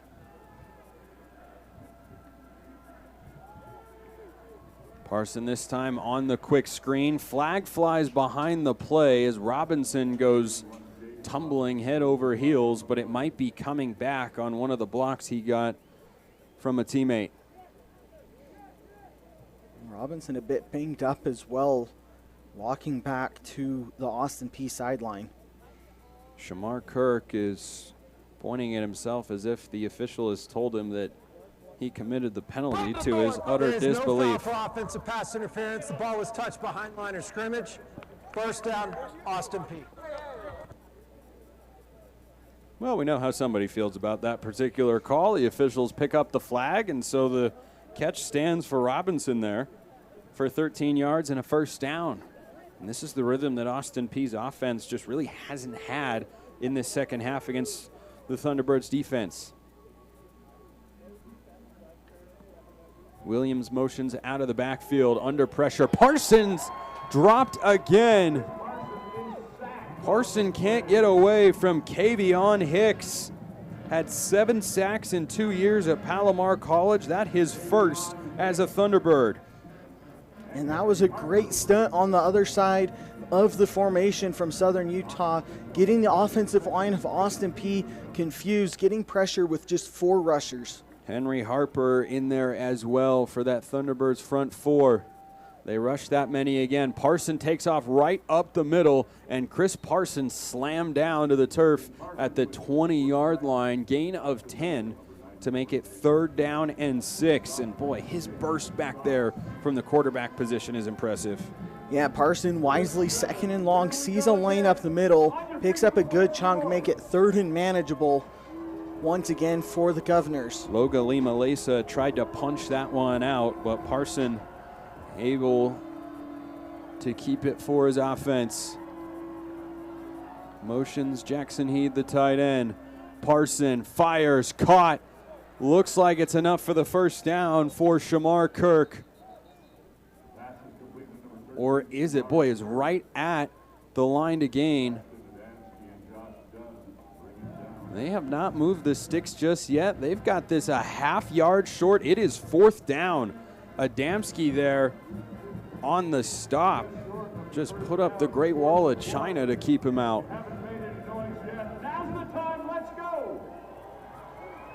4th down and inches. Governors 5 of 9 on 4th down this year. Parson under center, sneaks it to the right, Looks like he got through, and he emerges out the backside. Should have more than enough for the first down. And just tough to defend a quarterback sneak there. I don't even think needed 6 inches for a first down, and Parson does a great job keeping his legs churning, falling forward for the first down. Parson 5'10", 225. Showed every bit of that muscle and fight right there.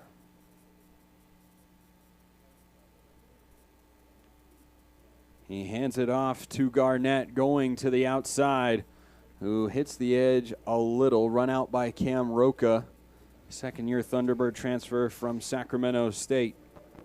That's a creative jet sweep there from the Governors. Going in motion all the way to the right of the field to cut back and take the handoff going left.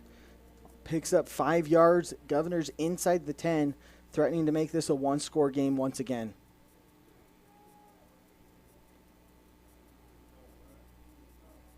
Parson takes the snap, pulls it out, throws, tipped, caught, touchdown, Maxwell, one-possession game. And the flag comes out late off the celebration. A great throw on the RPO, and then the backflip here from Maxwell and the spinning of the ball. Needed a quick flag coming from the official. The result of the play is a touchdown. After the play, unsportsmanlike conduct, number 12 of the offense, that is his first. The 15-yard penalty will be enforced on the kickoff. On the kickoff, not the try. So Carson Smith, who is 38 for 38 on PATs this year, will come on to try to make this a 6-point game with 13 seconds to go in the third quarter. Cam Roca got a hand on it, but it still found its way to Maxwell for his first touchdown of the season. Extra point up, and it is good. 13 plays, 75 yards in 5:48. Austin Peay very much alive here on the road.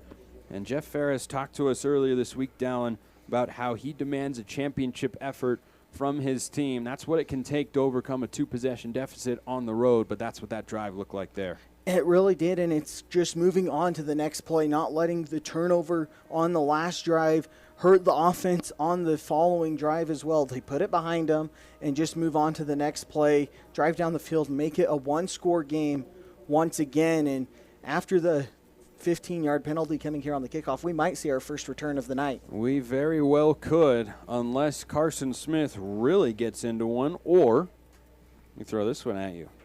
He could hook it out of bounds. The one thing I will take off the table is probably a surprise onside kick from the 20. I think we can remove that as a possibility. Though I can guarantee you Southern Utah would not see it coming. They've got 6 up around the 30-yard line just in case, but Braden Whistler and the electric freshman Rand Sawyer are back and should have an opportunity. Teams have tried to kick away from Sawyer, and Southern Utah has made some adjustments. Sawyer is going to have a chance to field this one starting at his own 23. Looks for a lane, breaks out to the far side. Sawyer almost dragged down, stays on his feet, gets beyond the 40, and you see why Southern Utah makes every effort to try to get him the ball on special teams. And that's why Delane Fitzgerald elected to take that penalty on the kickoff as well, try to get the electric freshman the ball in space, and Southern Utah gets the ball on the other side of the 40 to start this drive. Sawyer this year, a 50-yard kick return against NAU. Later that game, a 95-yard kick return for a touchdown. And he had an 8-yard fake punt reception at Tarleton State back on October 4th, catching a little flip from the punter/kicker Danny King. The previous play is under review to determine whether or not a signal was given by a receiving team So player. we saw this 2 weeks ago when Southern Utah last played here. If any signal where both arms go out extended and get to shoulder height or above is made by anyone on the Southern Utah return team, then the kickoff gets brought to where the ball was initially caught, which wouldn't be horrible field position for Southern Utah in the grand scheme of things, but they would lose about 20 yards. Yeah, and this is the second time we've seen this get reviewed in a Southern Utah game this year. The last one, though, for Southern Utah had them pinned back inside the 10 after it was reviewed and a signal was made. A 20-yard difference at this point in the game, and going from the 41 to about the 20 could be a huge difference. Certainly, I didn't see anything there. Maybe they're looking at 25 on the left-hand part of your screen. It doesn't have to be an intentional motion, but anything that resembles that motion you see from returners all the time where their arms go straight out to their side, and I think they're looking at 25. I haven't seen enough of these calls to be confident. I don't think that is enough. Yeah, especially where, as you said, the 25 in black for Southern Utah, his arms didn't look like got extended at the same time, more of just that running motion trying to set up the return. But there's a reason we're not paid to be in the replay booth. That's true. You can see Delane Fitzgerald just standing. He had a glare a moment ago at the officials that are taking a look. The player in question is Talmadge Brown. Or at least that's who we think based on what we saw right there.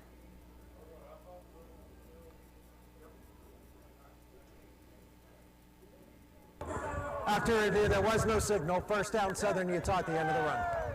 Now I can say I'm 1 for 2. Hey, batting 500 is not bad. Not too Well, shabby. at least if we're playing baseball.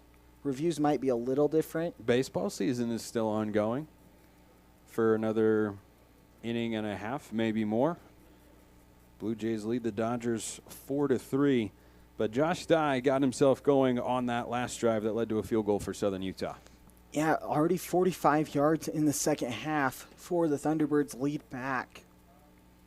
He had 44 in the first. Barron on the RPO, incomplete. Downing as an official takes a tumble, not able to bring it down.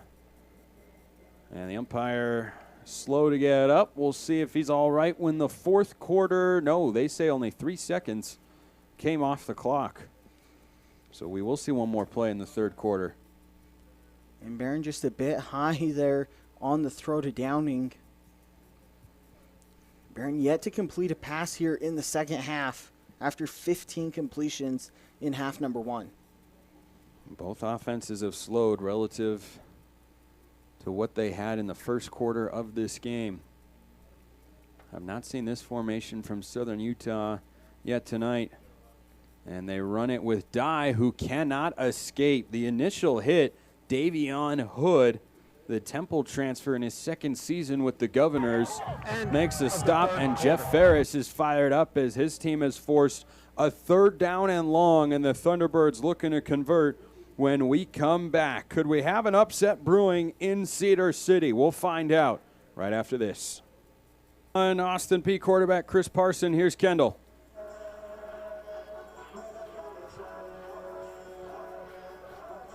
Kendall, that was you.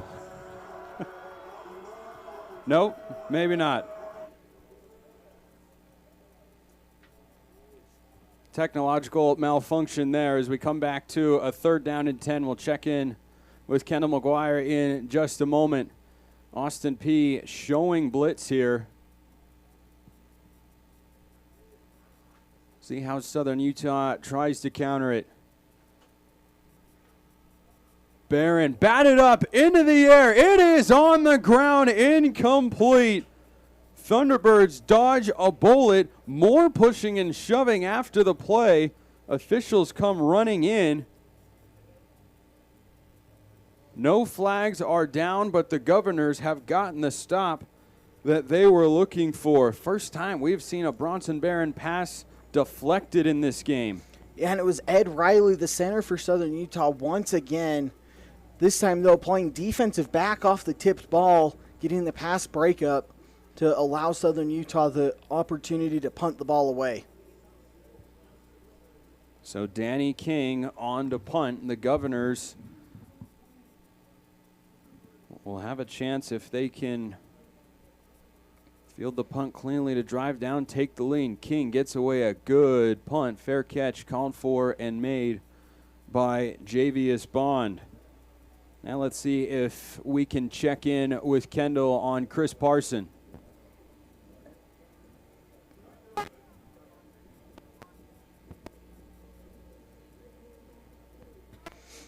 That never really clicked for him. All the way back to his new quarterback camp, and that relationship is certainly paying off.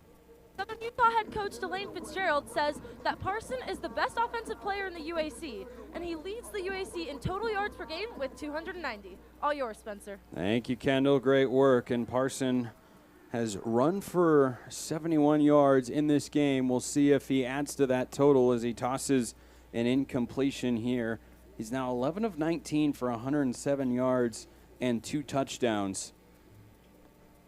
And certainly he's played well today, Dallin, but there have been a couple of throws like that one there that he has just straight up missed. And Southern Utah has done a good job, except for a couple of those plays that were missed throws in the first half, of not allowing Austin Peay to get behind them, keeping the big plays in check. Parson under pressure, down the field, got a man, overshoots Kirk again. Couple of Thunderbirds there in coverage. Raymond Crump and Barron Taylor, 6 and 16 were converging, but again, Kirk had a step, and Parson just hasn't been able to give his wide receivers a chance. And once again, Lando Brown back, putting pressure on Parson, hitting him as he threw it, just putting that much more pressure and throwing the timing off on that deep ball. So a 3rd down and 10. Parson to the air, 3-man rush. They spy him as he breaks out, and Lando Brown ensnares him shy of the 15, and the Governors go 3 and out. The Thunderbirds defense holds strong. And great pursuit from Brown as Parson breaks the pocket. Brown just backtracks his way to where he started the play, chasing him down from behind. The big 3 and out for the Southern Utah defense. Brown, whose 11th sack of the year earlier tonight, further cemented his 10th most sack season in Southern Utah history. With 3 games to go, including the rest of this one, and the rest of this one, I should say. And that ball lands dangerously and goes out. Southern Utah fortunate that nothing bad happened there. With a long punt from Logan Leftrick, will give it back to the Thunderbirds. Southern Utah up by 6, looking for a ranked win here at home against the Governors. Southern Utah's defense comes up with a stand, and it's that sequence right there, Dallin, that in the first half of the year it felt like the Thunderbirds just weren't able to come up with consistently, but this is the 3rd straight game where it feels like the defense almost expects to be in that sort of spot. And it all comes down to the money downs for the Thunderbirds on defense tonight, holding the Governors to 4 of 9 on 3rd downs. You flip over offensively for Southern Utah, 7 for 11 on 3rd downs. That's been one of the biggest differences in the ball game. So the Thunderbirds put Will Burns in for the first time today at quarterback. And he hands it off to Josh Dye, who has a big lane. Boy, he got quite the block there. I think that was Loimata Mauga that cleared the way, and a good gain on 1st down.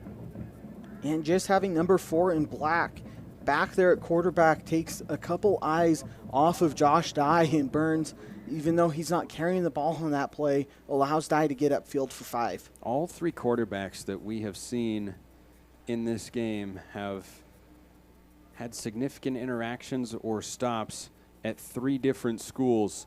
And here goes Burns, staying on his feet across midfield for a 1st down and more. You've got Bronson Barron, who went from Weber State to Western Kentucky to Southern Utah. You have got Chris Parson, who committed to Florida State once upon a time coming out of high school, went to Mississippi State, now here with Austin Peay. And then you have Will Burns, who started at Texas Tech to Golden West College, now at Southern Utah, who Delane Fitzgerald says is the real deal throwing the ball. Most people think about his legs, but they believe in him as the future quarterback of this program. And that's exactly how Coach Fitzgerald has phrased that as well. He says Bronson Barron is the now quarterback for the Thunderbirds. Will Burns, though, the future for Thunderbird football.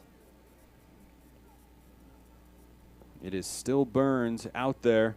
He tosses it out to Josh Dye, who spins off of one tackle from Jenkins. But hats to the football, something Coach Ferris emphasizes with this defense on display right there as to why it's so important. Yeah, especially against a running back like Josh Dye, you have to get all 11 hats running towards the ball. His Dye has the ability of breaking one tackle, and it's off to the races. So 2nd down and 7. Thunderbirds have had some time-consuming drives that resulted in points in this game. 8 minutes, 6 minutes. Trying to put one together here and recapture a 2-possession lead. It is still Burns, and it's still Josh Dye looking for a lane. Dye hit the accelerator and found a crease. Got a good block from Devin Downing out there, who had sealed Markel Redding, and that is another Thunderbird first down. And another 100-yard game for Josh Dye after that run. Something that it looked like Austin Peay was going to hold him well below his season averages coming in to the second half, but the Thunderbird offensive line and Josh Dye have really picked it up in the run game. You do have to credit the Governor's defense, though. They have not let Dye break a run of longer than 16 yards, which is where he has been so incredibly dangerous. Burns keeps it, slithers his way through inside the 30. And boy, this is a pretty simple drive from a play call standpoint for the Thunderbirds. And if it's getting 4 yards in a cloud of dust, you find the end zone eventually. And they're getting a little more than that. You saw Montrez Smith diving after Josh Dye. Burns pulls it out, and that's what he brings to the table that Bronson Barron does not. Barron, the more polished passer of the two. But a Southern Utah offense that does not have a touchdown in the second half, getting a spark here with their backup quarterback of the future. Alila Faleula is the tailback. He leads the way for Burns right up the middle. And he is just kind of hung in the air and dropped down after a small gain. And no surprise, Josh Dye comes back on the field for 3rd and 3. That play call there looked more like just trying to find 28 a spell. 3rd down and 3. Southern Utah 0 for their last 3 on 3rd down. They started the night 7 of 8. It is still Will Burns.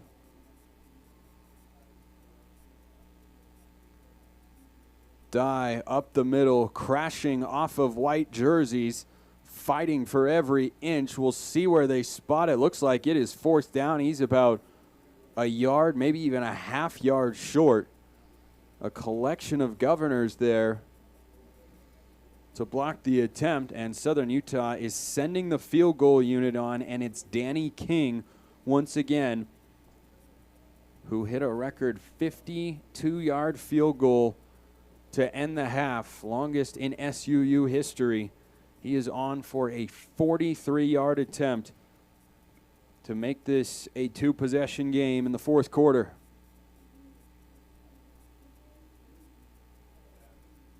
Operation clean. King is up. Looks like he pulled it, but he just sneaks it in.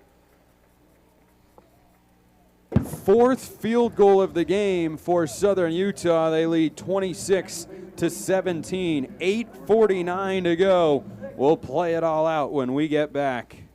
Southern Utah has made all 4 field goals tonight.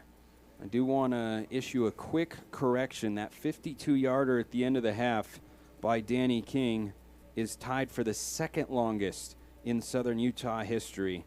The longest, a pair of 60-yarders made in 1968 by Bill McCain and Roy Ferguson in 1969. But record-setting or not, Dallin. Delane Fitzgerald has to love what he has seen out of his special teams unit in the last couple of weeks. They'd made 7 field goals all year coming into this game. It has been an issue at times over the last couple seasons, and they make 4 in this one as a flag is down. Yeah, and that's a big thing. In the 52-yard field goal to end the half swung the momentum completely back to Southern Utah. Number 4, return team, half the distance to the goal. First down, Austin Peay. That is Will Middleton, the linebacker.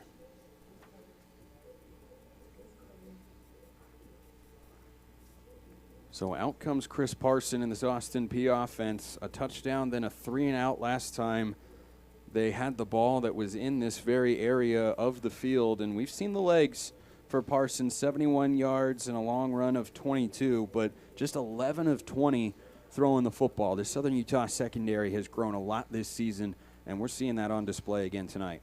And the biggest thing is not allowing these Governor receivers to get that behind them.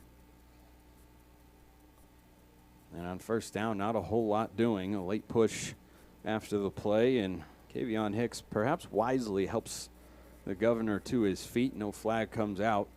And a short gain, second down and 6.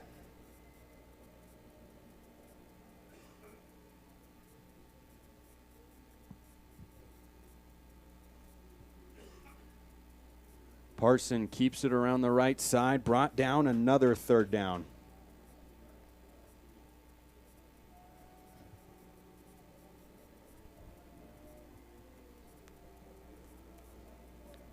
A big opportunity here for the Southern Utah defense, trying to get off the field up by 2 scores. Have to be ready for the run of Parson from quarterback. Governor's just 4 of 9 on third down. They go 5 wide. Brown stunts around. Pass is caught. Can Southern Utah stop him short? Boy, it is certainly close. Looks like he's got the first down. Chris Parson delivers, and it's Shamar Kirk that comes up with the reception to move the chains. And Kirk does a great job just sitting in the soft spot of the Thunderbird zone defense, knowing where the sticks are, picking up the first down. Austin Peay substituted, so Trayvon Swanigan has time to get off the field. Thunderbirds have had a couple of problems substitution-wise on defense here tonight. Williams, the tailback, he's out in the flat. He has the catch. There is Adamski. He scoots around him across the 25, still on his feet. And boy, Caden Williams, the redshirt sophomore from Thibodaux, Louisiana, just refused to go down. And picking up those extra yards there after the catch, making Southern Utah Thunderbirds miss an open field and making it 2nd and 1. Though the clock continuing to churn. Governors have to make up 2 possessions in 6.5 minutes. Parson dumps it off, and it is dropped by Jackson Hayden. A flag comes in. Delane Fitzgerald not happy, not sure if it's with the official or his defensive back that made the hit. There's no foul on the play, third down. And they pick up the flag. It is a little late there from Raymond Crump, but with the bobble of the ball, I don't know. I'm okay with that flag being picked up. And it looked like Crump just didn't have a chance to notice that the ball hit the ground and couldn't slow up in time and didn't lay a big hit. On third down, the Governors go to the ground and they're stuffed.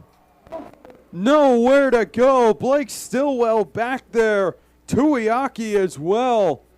And this might have to be go for it in your own territory time for Jeff Ferris. Down 2 possessions now, 6 minutes to go in the ball game. Big 4th and short here for the Governors. On 3rd and short, they went with Williams. Players not named Chris Parson have run for just 52 yards tonight. Parson to throw, zips through the hands of Kirk, incomplete. Turnover on downs. There are no flags. Great defense from Southern Utah on 4th and short.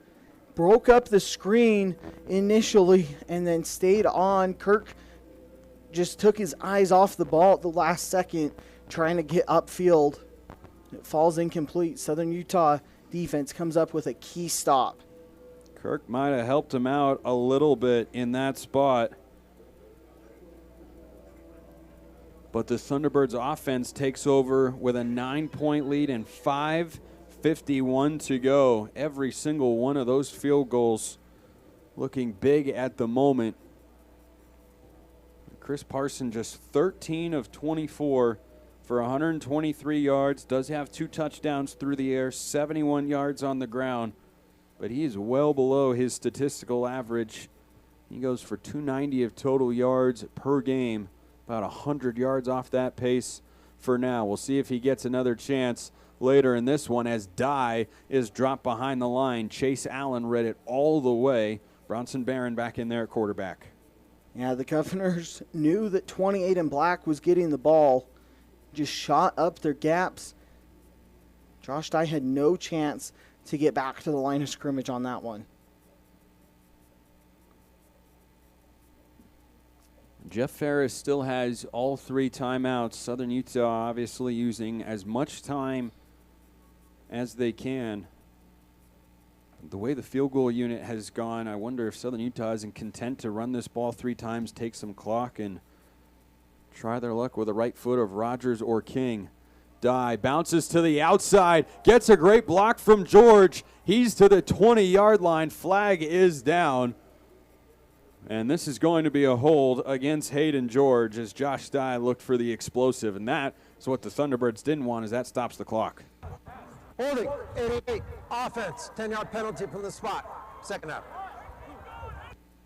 Yeah, my in-time reaction was great block, and after it settled in my head for a moment, realized, yeah, it was probably a hold, easy call for the officials there. So now Southern Utah well behind the sticks, and for the moment, Dallin, it takes them out of field goal range. Yeah, we've already seen Danny King kick the 52-yard field goal, but if you're Southern Utah, you want to keep the clock rolling, but also need to gain at least probably 5 to 10 more yards for Coach Fitzgerald to be comfortable with another field goal attempt.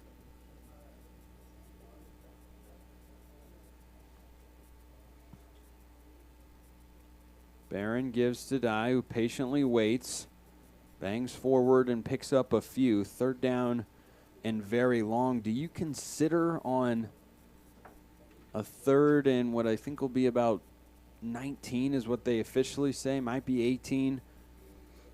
Do you consider throwing the ball here if you are Southern Utah, or how do you strategize around trying to make this an easier field goal try? I think you trust Bronson Barron back under center for Southern Utah. Give him 2 plays in the huddle, a run and a pass, and then he can pick based on what the Governor's defense shows him. But also surprised that Coach Farron on the other side didn't use any of those 3 timeouts down 2 scores.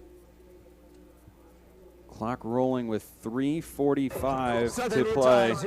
Southern Utah takes their timeout as the play clock had run all the way down. So ball at the 38 right now. If Southern Utah doesn't gain another yard, it would be a 55-yard try.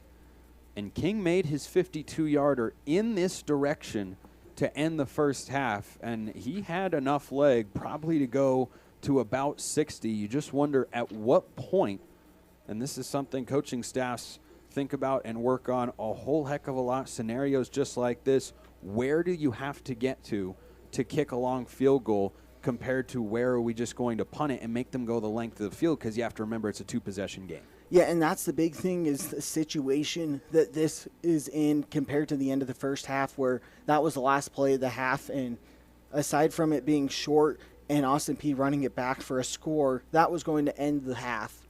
Here, you miss this field goal, you give Austin Peay great field possession in a 2-score game as opposed to the opportunity to pin him deep, which Danny King has done a great job of all season.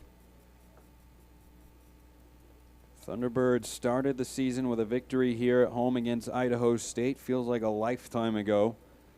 Then a 3-point road loss to San Diego, 3-point home loss to NAU, lost on the road to UC Davis, 3-point home loss to West Georgia, 10-point loss at Tarleton, who lost for the first time this year tonight to Abilene Christian, in a game in Stephenville in which Southern Utah led by a touchdown at the half and could not finish the job. But since that bye week, Dallin, this has been the brand of football that Southern Utah has played. We've seen the run game all season long, but the defense has stepped up. The special teams have been incredibly solid, and it's resulted in better results for Southern Utah over the last couple of weeks.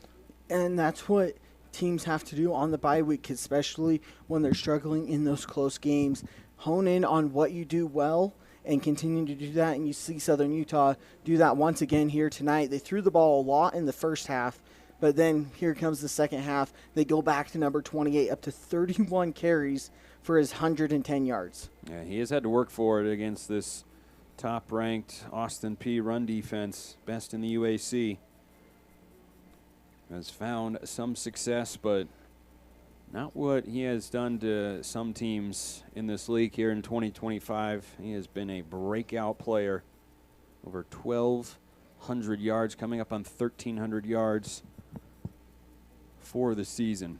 One of the 10 best individual rushing seasons in Southern Utah history. He's the back on 3rd and forever. He's got it, and he bursts up the middle. Good gain. This likely to be a field goal try for the Thunderbirds, and it looks like Jeff Ferris has taken the first of his 3 timeouts. Austin Peay has used their first timeout. It'll be 30 seconds. Please put the game clock to 3 minutes, 40 seconds. 3:40 on the game clock. So we'll see if it is King or Rogers. Both guys are anxiously awaiting the call from their coaching staff on the sideline. And if it is number 3 in black, what duties does he have when he goes out on the field? Please put 3:40 on the game clock. 3:40. 49 yards, I would imagine, the way Southern Utah's kicked the ball, especially this direction. Coach Fitzgerald would lean more towards the field goal attempt, try to make it a 2-touchdown game. Now, I don't think there's a thought. Well, there could be a thought of punting here. I would imagine with the way the field goal unit has gone that you're trying to kick a field goal and go up by 13, and then you are forcing Austin Peay to get 2 touchdowns. But what do we know? Southern Utah is going to play field position here and try to down the Governors inside. I would imagine they're aiming for at least inside the 10. Ellis Jr. is back to receive the punt. King waits, boots it, end over end. Ellis lets it go, and it is caught at the 7-yard line by Josiah Dye. Josh's twin brother makes the play on special teams, and with 3:33 to go, the Governors have to go over 90 yards to get a touchdown. They'll also need a field goal if they want to win.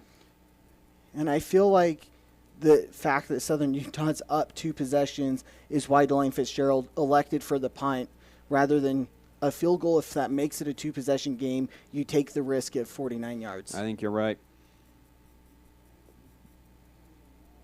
At the 7-yard line, Chris Parson with an opportunity. Goes play action. Hasn't hit a deep shot today, but he's got one here right out of the gate. A 38-yard strike, and it's Nate Garnett Jr. with his first catch of the game. What a moment for it. And here go the Governors with tempo. Parson steps up, throws another. No, it's incomplete. Mikey Allen knocks it away from Shamar Kirk, 2nd down. Boy, what a time for the one-time West Virginia Wesleyan transfer to get involved in this ball game through the air. And finally, you see Parson connect on that deep ball over the middle that he's missed a handful of times tonight. First completion down the field couldn't have come better for the Governors. 2nd down for the Governors at their own 45. Parson, far side, another one. That is Kirk. He's still on his feet. Shamar Kirk wiggles free, and Allen shoves him out of bounds. That'll stop the clock, at least for the moment, on this side of the 2-minute timeout. But here comes Austin Peay. Crump and Taylor both had a chance, and Kirk was able to just pinball off the would-be tackle. Parsons starting to find a rhythm. Lost the ball. It's on the ground. Southern Utah's come up with it.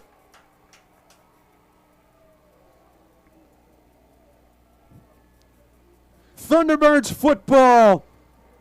It's Trayvon Swanigan, the Coastal Carolina transfer, comes up with a ball for his first fumble recovery of the year, and Henry Harper jarred it free. It was a great move from Harper, getting around the edge and knowing that Parson is elusive, gets a hand on his arm, and it forces the second fumble of the night for this Thunderbirds defense, once again coming up big tonight for Southern Utah.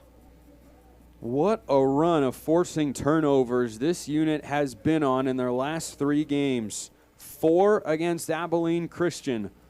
A turnover on downs at the goal line last week against Utah Tech in addition to reception. And tonight, a couple of fumble recoveries that have propelled them potentially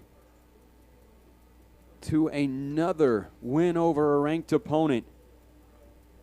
Still 2:45 to go.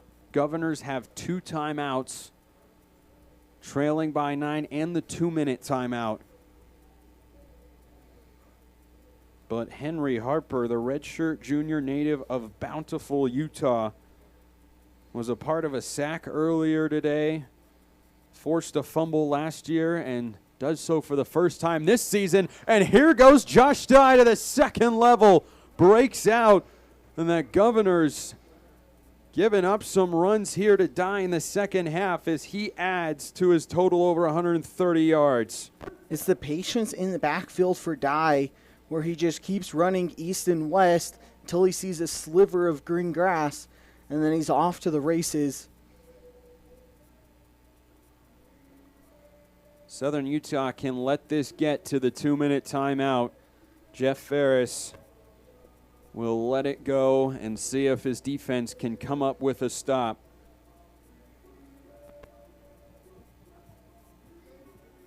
But this second half surge from Southern Utah here in 2025 is 2 minutes away from getting another feather in their cap, trying to finish off the Governors when we get back. On the cake as the defense has once again come up with a big moment late in a close game. Southern Utah, that lost so many close battles earlier this year, as we mentioned, has just figured things out over the last few weeks, and they are 2 minutes away from showing again what they're capable of. And those 2 turnovers couldn't have come at bigger times for Southern Utah defensively here in this second half. Both fumbles, stalling drives of the Governors that got past the midfield on that last one there, and almost had a third turnover as well this half that was ruled as down before the fumble. They hand it off to Dye, who scoots around the right side, and he's got a lane. Dye might have gotten out of bounds, but also might have picked up a first down in the process. Southern Utah just has to make sure they hold on to the ball. Second timeout. It'll be 30 seconds in length. Please put the game clock to 1:52. Yeah, it looks like he just kept himself in there, so Coach Ferris has to take his first time out. This is a Governor's offense coming into today, Dallin, averaging 36 points per game on the year. Last time out against North Alabama, they put up 56. They have not been held under 20 points by anyone except the third-ranked at the time Georgia Bulldogs, as in the SEC Georgia Bulldogs. And here's the Southern Utah defense, 152 from having kept them at 17 for the night. Yeah, and that's just a credit to the Southern Utah defense and not allowing those big plays to happen. There was the one deep pass down the field here in the fourth quarter that Parson was able to connect on. But other than that, they're forcing the Governors to earn everything on the offensive end. Speaking of earning everything, Josh Dye, 33 carries for 141 yards, just 4 yards per carry, but he adds to that total here. Still on his feet, Josh Dye refusing to go down and dragging bodies to the 16-yard line. Austin Peay has used their third and final timeout. 30 seconds. And that's been the story of the second half for Southern Utah. Give the ball to Josh Dye and let him earn those tough yards against a worn-out Austin Peay defense. Southern Utah on offense has held a lot of long drives that have left the Governor's defense out on the field for a lot of this game, especially here now the second half. Well, you mentioned earlier, Dallin, how Southern Utah is always committed to the run. They lean on teams a lot in the second half, especially here at home. That has played out today. Josh Dye, 44 yards rushing in the first half, 111 here in the second. He's gotten himself going, and this hasn't been the shiniest day numbers-wise for Southern Utah on offense, but they have done enough to get themselves into this position.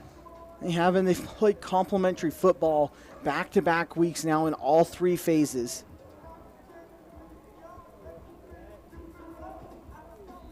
Offense, defense, special teams. Coach Fitzgerald said he liked last week that it was a complete team effort as Talmadge Brown is into the game to get the carry as Southern Utah can all but run out the clock. Trevor Hardy a little slow getting up, made the hit.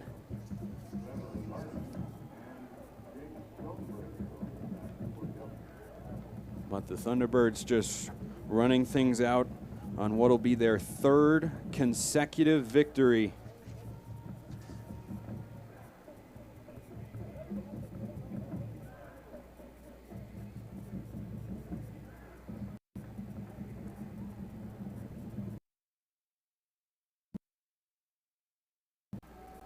Second half outburst from Southern Utah, as it was a season ago. Brown still on his feet, pushing his way into the end zone for a joyous exclamation point.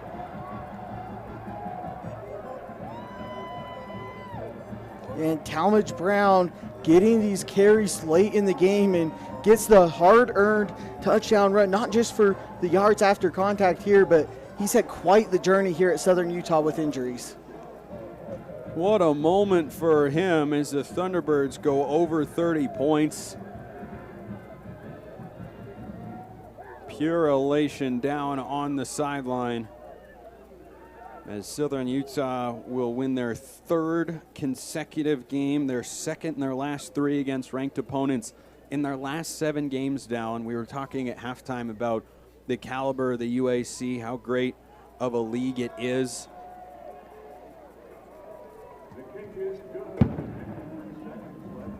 Southern Utah has played 6 ranked opponents in their last 7 games, including this one here tonight. They don't have a current ranked team on the schedule right now, with Eastern Kentucky on the road next week, Central Arkansas for the home finale on November 15th, and then at North Alabama on November 22nd. This is a Southern Utah program that, look, you never know what can happen in the UAC. Tarleton has its first loss. Thunderbirds have the head-to-head with Abilene Christian. All you can do is play the next game and hope the chips fall in your favor. They don't control their own path to winning a UAC championship this year, but certainly with Tarleton's loss tonight, that is not mathematically out of the question. No, it's not, and you said it best. You can only focus on what you can control, and for Southern Utah, that's the final 53 seconds tonight, and then going on the road against Eastern Kentucky, where it's never easy to travel across the country. Fair catch made by Javier Spawn. Austin Peay entered today 3-2 in conference play. They'll fall to 3-3 and 5-4 overall. They go back home to take on Central Arkansas and Samford in the next couple of weeks, and by the time that regular season finale comes around, Thunderbird fans could become Governor fans depending on how things shake out. It's Austin Peay that closes the regular season on November 22nd. Clock to 53 seconds. 53 seconds on the game clock. Vital clock change there. Thank you. They're the ones that end the regular season at Tarleton State. So if Tarleton were to lose one more time between now and then, and Southern Utah were to take care of business, they would have an opportunity. So it has been a great day for the Thunderbirds football program.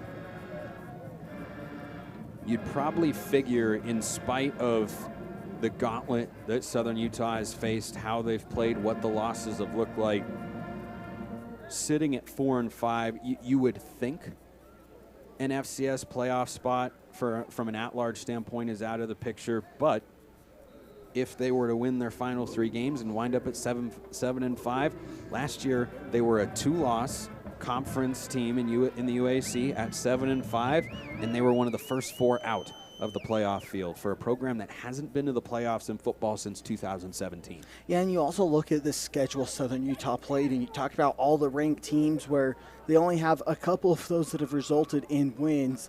The committee will also look at that and say they didn't shy away from any competition early in the year. The final seconds tick down, and Southern Utah controls the game start to finish. They never trail against the Governors and pull off another upset, 33-17. And it was on the back of Josh Dye in the second half. 111 yards plus the touchdown that really helped Southern Utah control the clock and not allow Austin Peay to get back into this one. Bronson Barron, 15-23, 184 yards. No touchdowns, but did everything that was required of him for Southern Utah to get the win. Somewhere down there, Kendall is going to find Southern Utah head coach Delane Fitzgerald, who was in a good mood going into the half. I imagine he'll be pretty happy after this one. Who knows when these programs will meet again. With Southern Utah going back to the Big Sky, Governors will stick with the new look UAC. And the first time a home team holds on to a fourth quarter lead to win this game between the two teams. First time a home team has won in the 3 matchups as well, to your point. Kendall McGuire is standing by with Delane Fitzgerald. Big time. Like a dog on a pork chop now, all over him, like right on right. Lando Brown, 11 sacks now, all the energy. What is he? How about that?